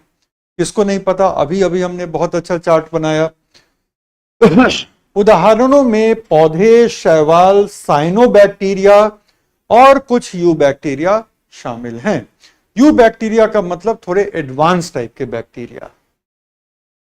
प्रकाश संश्लेषण का उपयोग करने वाले स्वपोषी क्या कहलाते हैं? फोटोलिथो ऑटोट्रॉफ कहलाते हैं। The organisms which use photosynthesis are photoautolithotrophs. और बैक्टीरिया जो ऊर्जा स्रोत के रूप में हाइड्रोजन सल्फाइड या लौह पदार्थ जैसे अकार्बनिक यौगिकों का ऑक्सीकरण करके उपयोग करते हैं, वो क्या है? केमोलिथो ऑटोट्रॉफ। विमुक्त का मतलब रिलीज करना होता है। ठीक है, और खाद्य श्रृंखला में ऑटोट्रॉफ अन्य जीवों के लिए भोजन के रूप में आते हैं। ऑटोट्रॉफ पौधे हो गए, शैवाल हो गए, तो खाद्य श्रृंखला में ये वही ऑटोट्रॉफ हैं जो अगले स्टेज के लिए बायोमास उपलब्ध कराते हैं।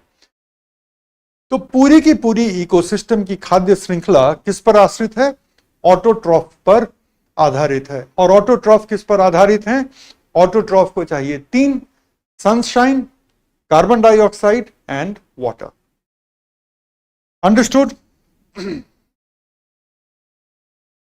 तो ये बात हो गई ऑटोट्रॉफ की। लेकिन चूंकि ऑटोट्रॉफ को हमने यहां पे बहुत अच्छे से डील किया है, तो इसलिए हम लोगों को ऑटोट्रॉफ पे कुछ भी नहीं लिखना था। यहां तक कि हमने हेटेरोट्रॉफ को भी यहां पर ऑर्गेनाइज कर लिया है।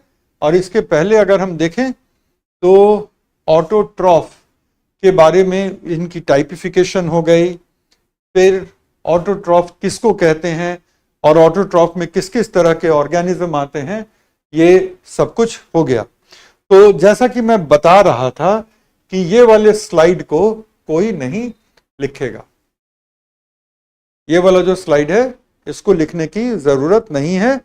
ऑटोट्रॉफ पे जितना लिखना था लिखा जा चुका है आपके द्वारा। अब हम आते हैं अगले पे, हेट्रोट्रॉफ। हेट्रोट्रॉफ पे ये वाला मत लिखिएगा, इसको समझेंगे और उसके बाद हेट्रोट्रॉफ पर एक चार्ट बनाएंगे, ठीक है। अब देखिए, heterotroph is such an organism, एक ऐसा जीव है जिसको अपने ग्रोथ एंड डेवलपमेंट के लिए, वृद्धि एवं विकास के लिए कार्बनिक रसायनों की जरूरत होती है। अगर आपको कार्बनिक रसायनों की जरूरत है, अगर आपको कार्बनिक रसायनों की जरूरत है अपने बायोमास को बनाने के लिए, तो आप कौन हैं? आप हेट्रोट्रॉफ हैं, हम लिख चुके हैं। ठीक है, तो इनको चाहिए कार्बनिक रसायन अपना बायोमास बनाने के लिए। और किसी भी जीव को अगर आप हेट्रोट्रॉफ के रूप में वर्गीकृत कर रहे हैं, किसी भी जीव को, तो उसके लिए कार्बनिक रसायनों पर उसकी निर्भरता अनिवार्य हो जाती है। अब यहां पर 4 तरह के हेट्रोट्रॉफ पाए जाएंगे आपके पास। पादप भक्षी, पादप भक्षी का मतलब जो प्लांट खाते हैं, ठीक है। दूसरा एनिमल ईटर्स, मांस भक्षी। तीसरा जो पादप भक्षण भी करते हैं, मांस भक्षण भी करते हैं। और इस गलतफहमी में बिल्कुल नहीं रहिएगा, बिल्कुल नहीं मतलब बिल्कुल नहीं रहिएगा कि क्या ये सिर्फ हम इंसान हैं जो सर्वभक्षी हैं, बिल्कुल नहीं। आप अपने आसपास नेचर में देखें, आपको 1 सेकंड में पता चल जाएगा कि ऐसा मामला है नहीं। Now let me give you the example. Birds को देखो, चाहे कितनी भी सुंदर, कितनी भी प्यारी बर्ड क्यों ना हो, शांति के प्रतीक कबूतर ही क्यों ना हो, आपके छत पे अगर गेहूं सूख रहा है या मूंग का दाना सूख रहा है, तो कबूतर आकर के उसको चुगने लगेंगे। दाना चुगना किसी भी बर्ड से, छोटे बर्ड से आप एक्सपेक्ट करेंगे। लेकिन अगर उसी कबूतर के हाथ कोई छोटा एनिमल लग गया, आ जाएगा, ठीक है, मैंने आंखों से देखा है। सो इसी तरह से बड़े सारे बर्ड हैं जो फल को खाते हैं और छोटे छोटे इंसेक्ट को भी खा जाएंगे उसी ट्री पे। वेजिटेरियन है, फल को खा रहे हैं, साथ में कोई अच्छा सुंदर सा कोई इंसेक्ट दिख गया, टेस्टी सा, उसको भी खा जाते हैं, तो वो भी सर्वभक्षी है, करेक्ट। तो सर्वभक्षी। और लास्ट में कौन? पैरासाइट। पैरासाइट का मतलब क्या?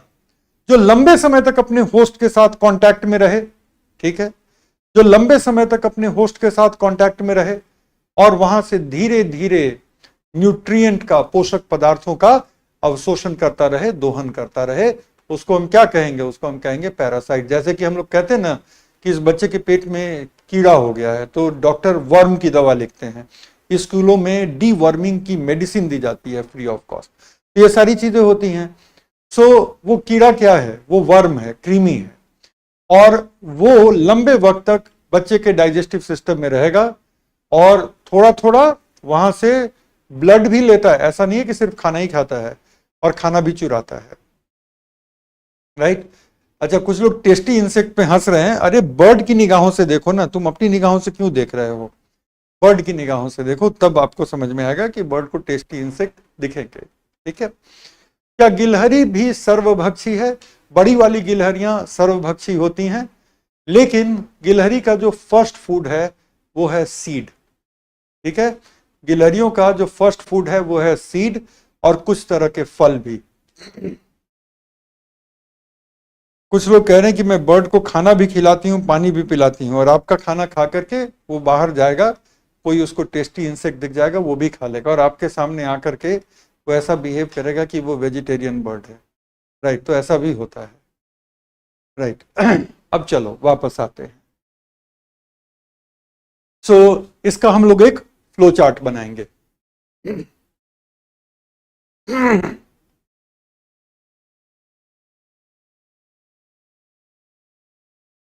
स्वपोषित, स्वपोषित के प्रकार, हेट्रोट्रॉफ।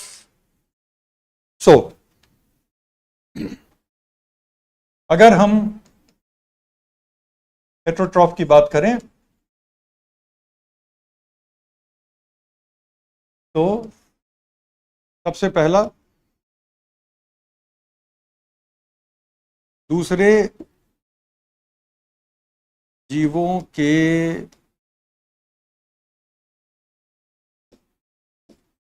बायोमास पर आश्रित। किन चीजों के लिए? दो चीजों के लिए, ऊर्जा के लिए और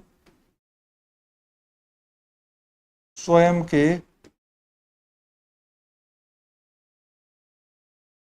बायोमास निर्माण के लिए।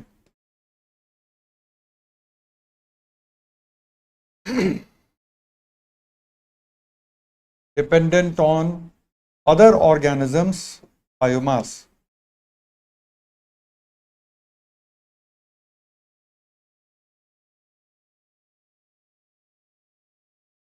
For what?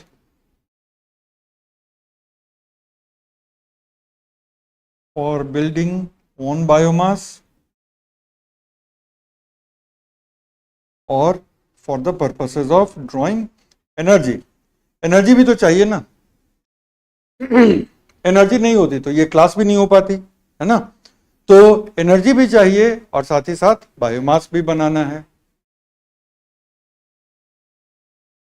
करेक्ट। तो हेट्रोट्रॉफ्स ये हैं।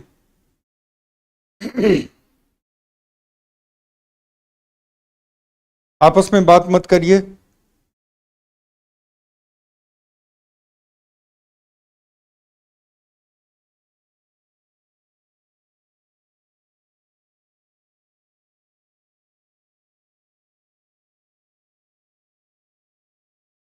इसके बाद हम आ जाते हैं हेट्रोट्रॉफ के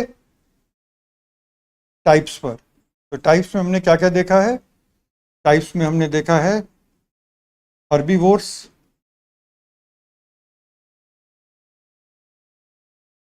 पादभक्षी,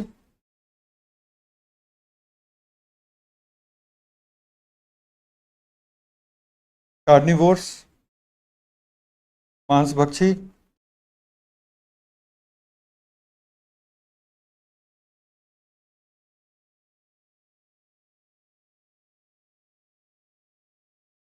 तीसरा ओमनिवोर्स,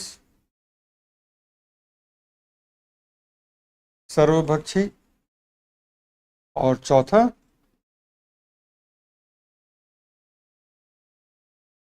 पैरासाइट,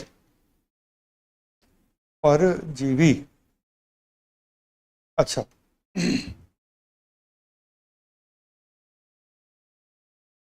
अब अगर हम बात करें तो हर्बीवोर्स बहुत स्पष्ट है। हर्बीवोर्स जो होते हैं वो किसी न किसी रूप में पौधे को खाते हैं। एक बहुत छोटा सा इंसेक्ट, हर्बीवोर बोलते ही हमें गाय, भैंस, हिरन, चीतल, बारहसिंगा का ख्याल आता है, लेकिन बकरी, भेड़, लेकिन जरूरी नहीं है। हर्बीवोर बहुत छोटे एनिमल हो सकते हैं और वो शैवालों को खा सकते हैं, वो भी हर्बीवोर हो गए। हर्बीवोर कोई एक लार्वा भी हो सकता है किसी तितली का, ठीक है। हर्बीवोर किसी तितली का एक लार्वा भी हो सकता है जो पत्तियों को थोड़ा थोड़ा चबाने का काम करेगा, तो वो भी हर्बीवोर है। और बड़े हर्बीवोर भी हैं, राइट। तो ये सारे के सारे क्या हैं? हर्बीवोर हैं। हम और आप भी हर्बीवोर हैं। ये अलग बात है कि हम, जरूरी नहीं है कि हम गाय भैंस की तरह रॉ खाते हैं। हम मार्केट से खरीद के खाएंगे, हम में से जो लोग फार्मिंग बैकग्राउंड के वो खुद का उगा के खाएंगे, कुक करके खाएंगे, लेकिन हर्बीवोर तो हम लोग भी हैं, हम सारे लोग हर्बीवोर हैं, राइट। उसके बाद कार्निवोर, वो एनिमल जो दूसरे एनिमल को खाते हैं, कार्निवोर, सिंपल। सर्वभक्षी जो दोनों ही खाते हैं, दोनों में किसी का प्रेफरेंस ज्यादा होता है, किसी का प्रेफरेंस कम होता है। अब जैसे बात चल रही थी अभी थोड़ी देर पहले पैरट्स की, तोते की, तो मैं चाहता था कि वो एग्जाम्पल दूं।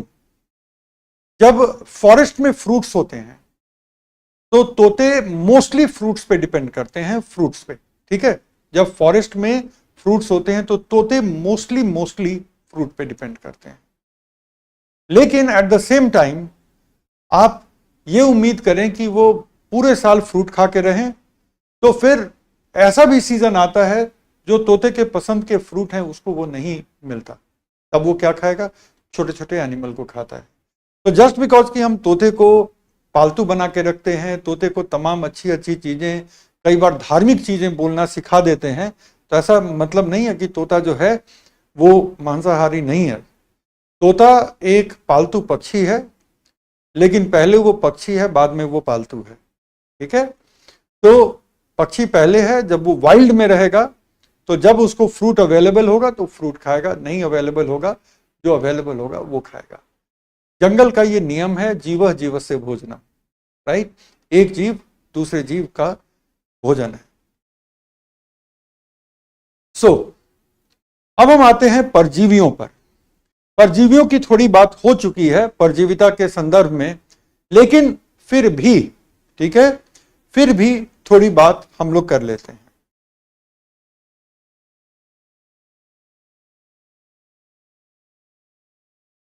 पैरासाइट, सबसे पहली बात क्या है?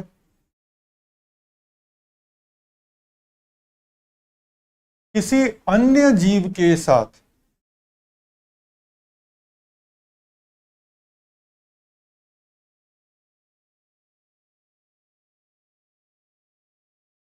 दीर्घकालिक संपर्क में रहते हुए, दीर्घकालिक संपर्क में रहते हुए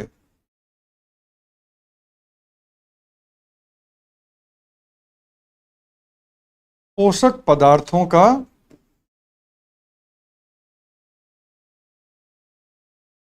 दोहन, ठीक है, इसको हम कहते हैं पैरासाइट। मीन्स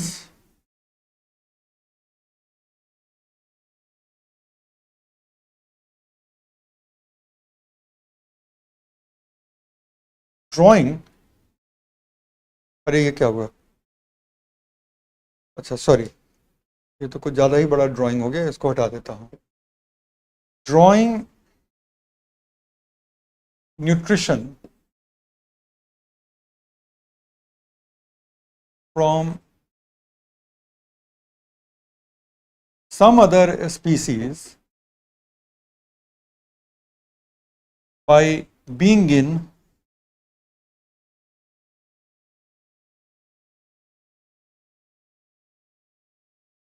long term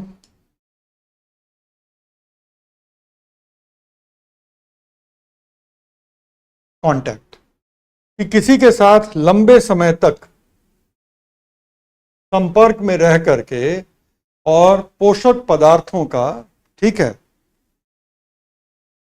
आप अगर दोहन कर रहे हैं तो उसको हम क्या कहेंगे?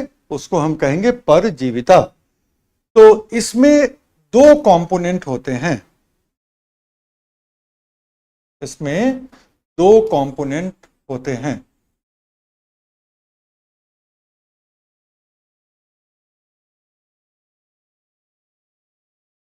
परजीविता के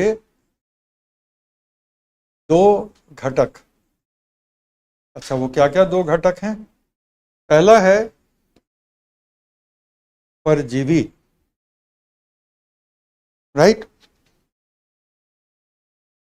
जिसको हम कहते हैं पैरासाइट।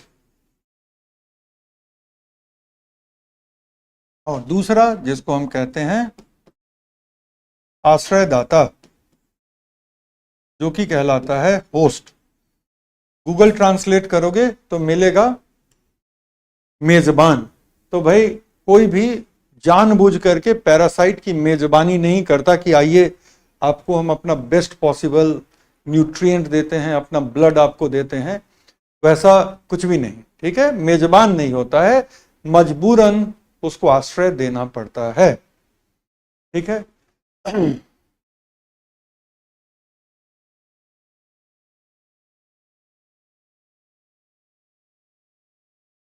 सर प्लीज एक सीरीज से पढ़ाइए, नोट्स बनाने में दिक्कत होती है, लूज पेपर पे बनाओ, कभी दिक्कत नहीं होगी, ठीक है।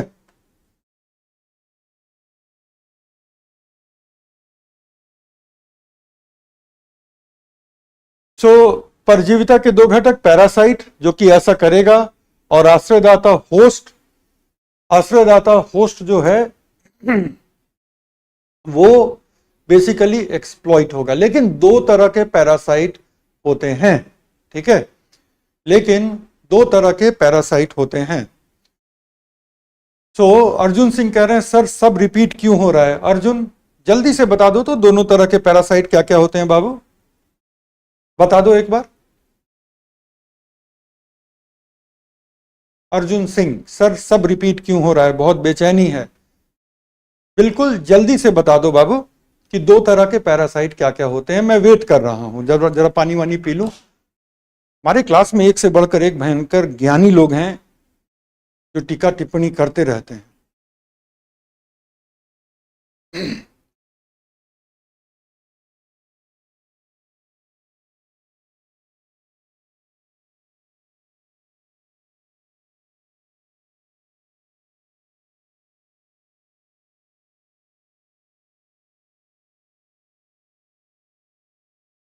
सर आप इजी बात को बहुत टफ कर देते हैं, करके जाओ इजी। पीटी में 5 सवाल नहीं बनेगा।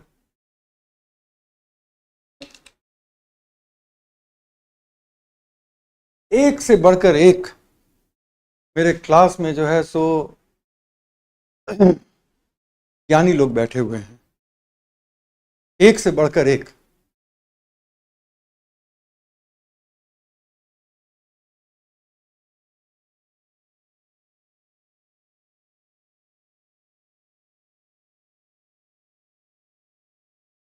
मैं सोच रहा हूं कि अब कल से अपनी क्लास में जो है चैट वैट को बंद ही करा दूं। पढ़ाई तो होती नहीं है ना, पढ़ाई तो होती नहीं है, बैठ करके लगे पड़े हैं। और कई ऐसे बच्चे हैं जो लाखों रुपए वाली कोचिंग नहीं अफोर्ड कर सकते, वो भी आते हैं पढ़ने के लिए, आईएएस का सपना लेकर के, है ना। उनको भी डिस्टरबेंस होती है। और हफ्ते में एक दिन 1 घंटे का, राइट, हम लोग क्या कर लेंगे कि डाउट का सेशन रख लेंगे। उसके लिए आप लोग क्वेश्चन भेज दीजिए और मैं क्वेश्चन को एक बार ये करके क्लब करके उसका आंसर दे दूंगा। आज मैं कोऑर्डिनेटर से बात कर लूँगा। तो जितने लोगों को जितनी चीज़ों से परेशानी होती है ना, कम से कम परेशानी और राय अपने पास रखें। चलो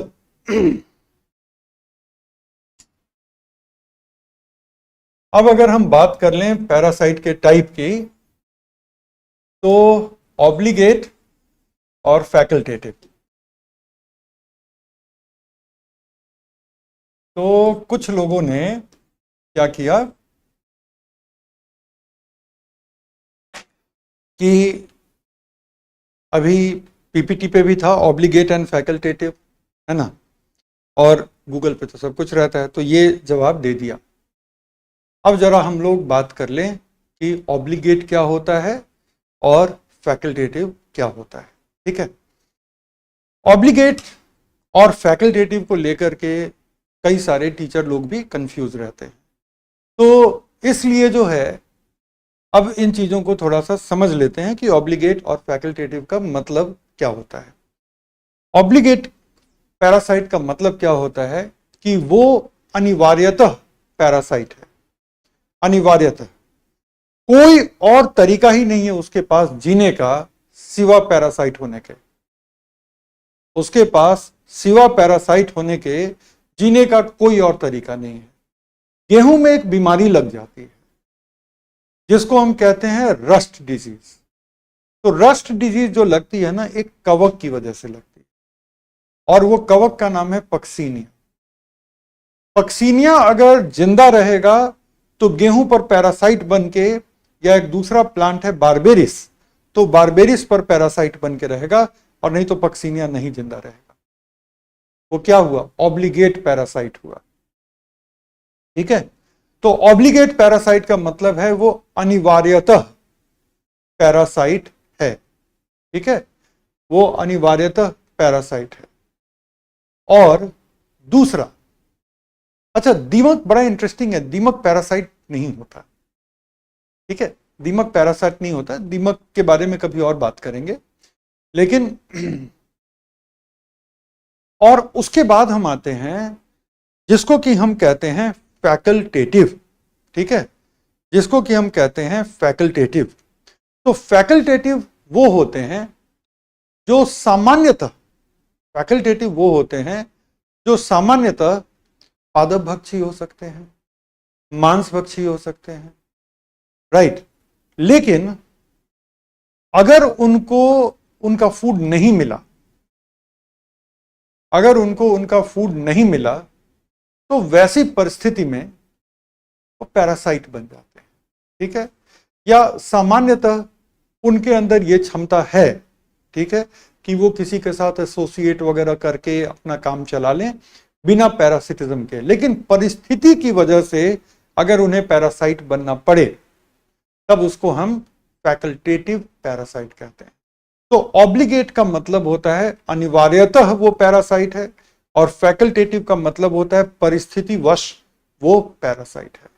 ये फर्क होता है। ठीक है, ये पैरासाइट के दो टाइप हैं। ठीक है, ये पैरासाइट के दो टाइप हैं।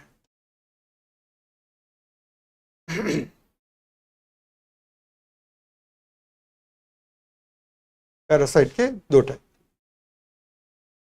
पहला ऑब्लिगेट, जिसको हम कहते हैं अनिवार्यतः,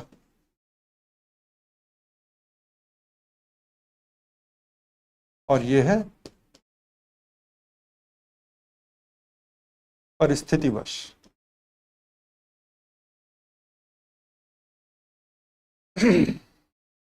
ये सिर्फ एक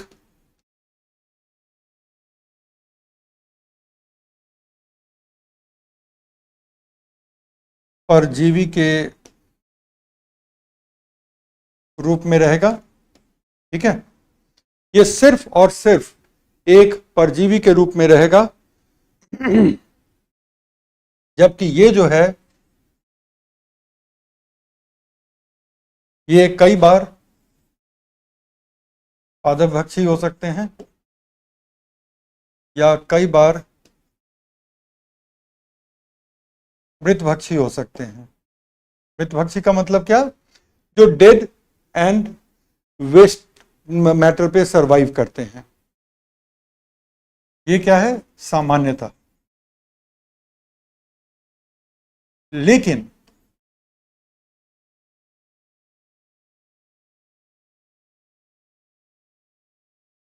जब ये उपलब्ध नहीं है, कौन? जो भी इसका फूड है नॉर्मल, जब ये उपलब्ध नहीं हो तो क्या होगा? तब ये परजीवी बन जाएंगे। इंग्लिश वाले बच्चे लिख लेंगे, normally herbivores, normally detritivores, but when they are not available, ठीक है, but when they are not available, तब क्या होगा? दे विल बिकम परजीवी, दे विल बिकम पैरासाइट।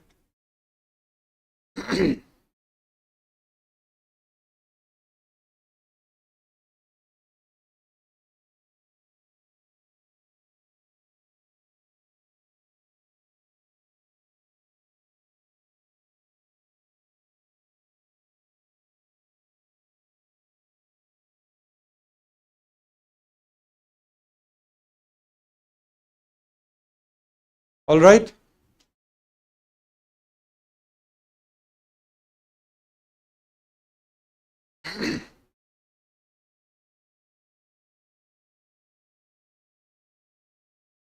अब हम तीसरे ग्रुप पर आते हैं, जिसको हम कहते हैं डीकंपोजर्स। पहले स्लाइड देख लेते हैं और उसके बाद हम आ जाएंगे डीकंपोजर का एक माइंड मैप बनाने। सो बेसिकली डीकंपोजर कौन होते हैं? जो मृत कार्बनिक पदार्थों को सरल पदार्थों में तोड़ते हैं। ठीक है, जो मृत कार्बनिक पदार्थों को सरल पदार्थों में तोड़ते हैं और पोषक पदार्थों को पर्यावरण में लौटा देते हैं।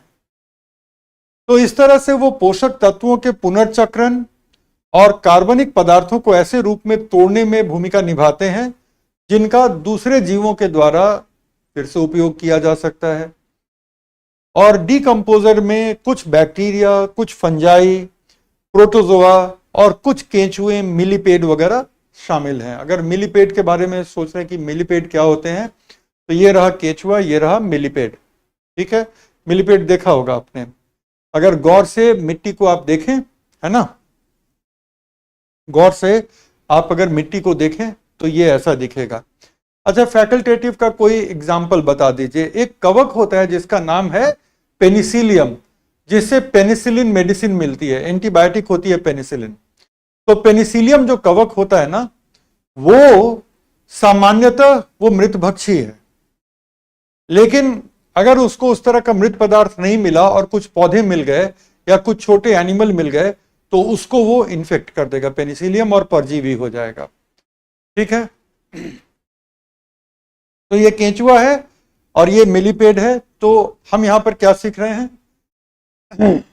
कि डीकंपोजर ऐसे जीव हैं जो मृत कार्बनिक पदार्थों को सरल पदार्थों में तोड़ते हैं और इससे इनका पुनर्चक्रण होता है। ठीक है, इनसे इनका पुनर्चक्रण होता है और पुनर्चक्रण के बाद वही पदार्थ दूसरे जीवों को फिर से उपलब्ध हो जाते हैं। वही पदार्थ दूसरे जीवों को फिर से उपलब्ध हो जाते हैं। तो अब अगर हम यहां पे अपना डीकंपोजर का एक चार्ट बना लें तो आज का एजेंडा हमारा कंप्लीट हो जाएगा। डीकंपोजर्स,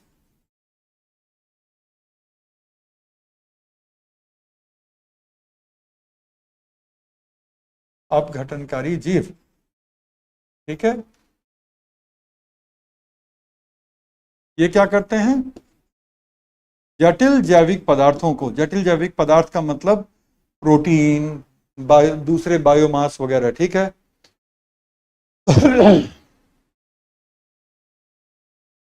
जटिल जैविक पदार्थों को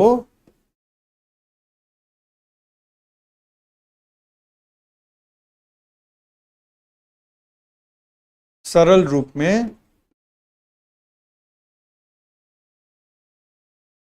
परिवर्तित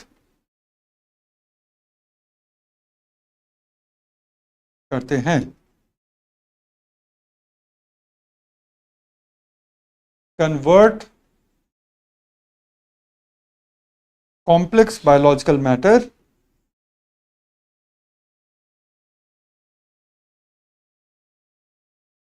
into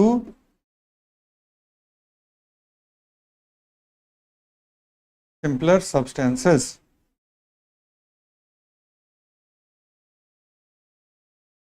और दो प्रकार के जैव पदार्थों को ये तोड़ते हैं। पहला जो मृत है या दूसरा जो वेस्ट है।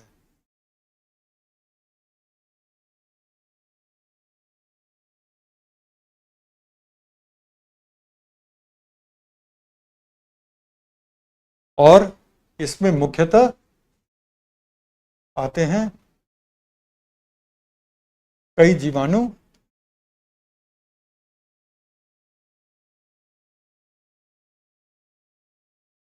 कई कवक,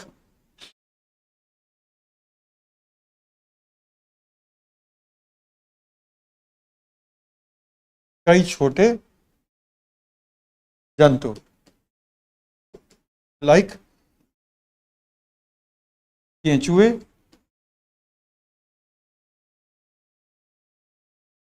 मिलीपेड एक्सेट्रा।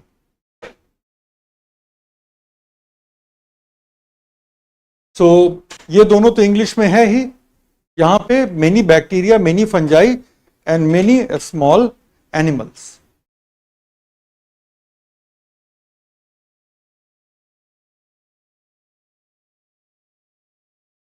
राइट, तो ये हो गए डिकम्पोजर्स। अब इसके बाद, ठीक है, अब इसके बाद जो हमें करना है वो करना है फ्लो ऑफ एनर्जी, ठीक है, और दूसरा डिट्राइटिवोर और डिकम्पोजर में क्या फर्क है। तो ये सब flow of energy, ecological pyramid, law of 10%, ये सारी चीजें कल के एजेंडे में है, ठीक है। तो आज हमने इकोसिस्टम के सारे कंपोनेंट को देख लिया और अब कल हम लोग करेंगे flow of energy, law of 10%, तीनों तरह के इकोलॉजिकल पिरामिड, ठीक है। तो चलो फिर आज इतना ही और कल हम लोग फिर मिलते हैं। आई होप कि तब तक मेरी तबीयत और भी अच्छी हो जाएगी। So we will be meeting tomorrow. पशु पैरासाइट नहीं होते, एक सवाल था। तो पैरासाइट नहीं होते, वो हर्बीवोर हो सकते हैं, कार्निवोर हो सकते हैं, पैरासाइट तो नहीं होते, सिवा कुछ जंतुओं के, वर्म वगैरह के। चलो, थैंक यू।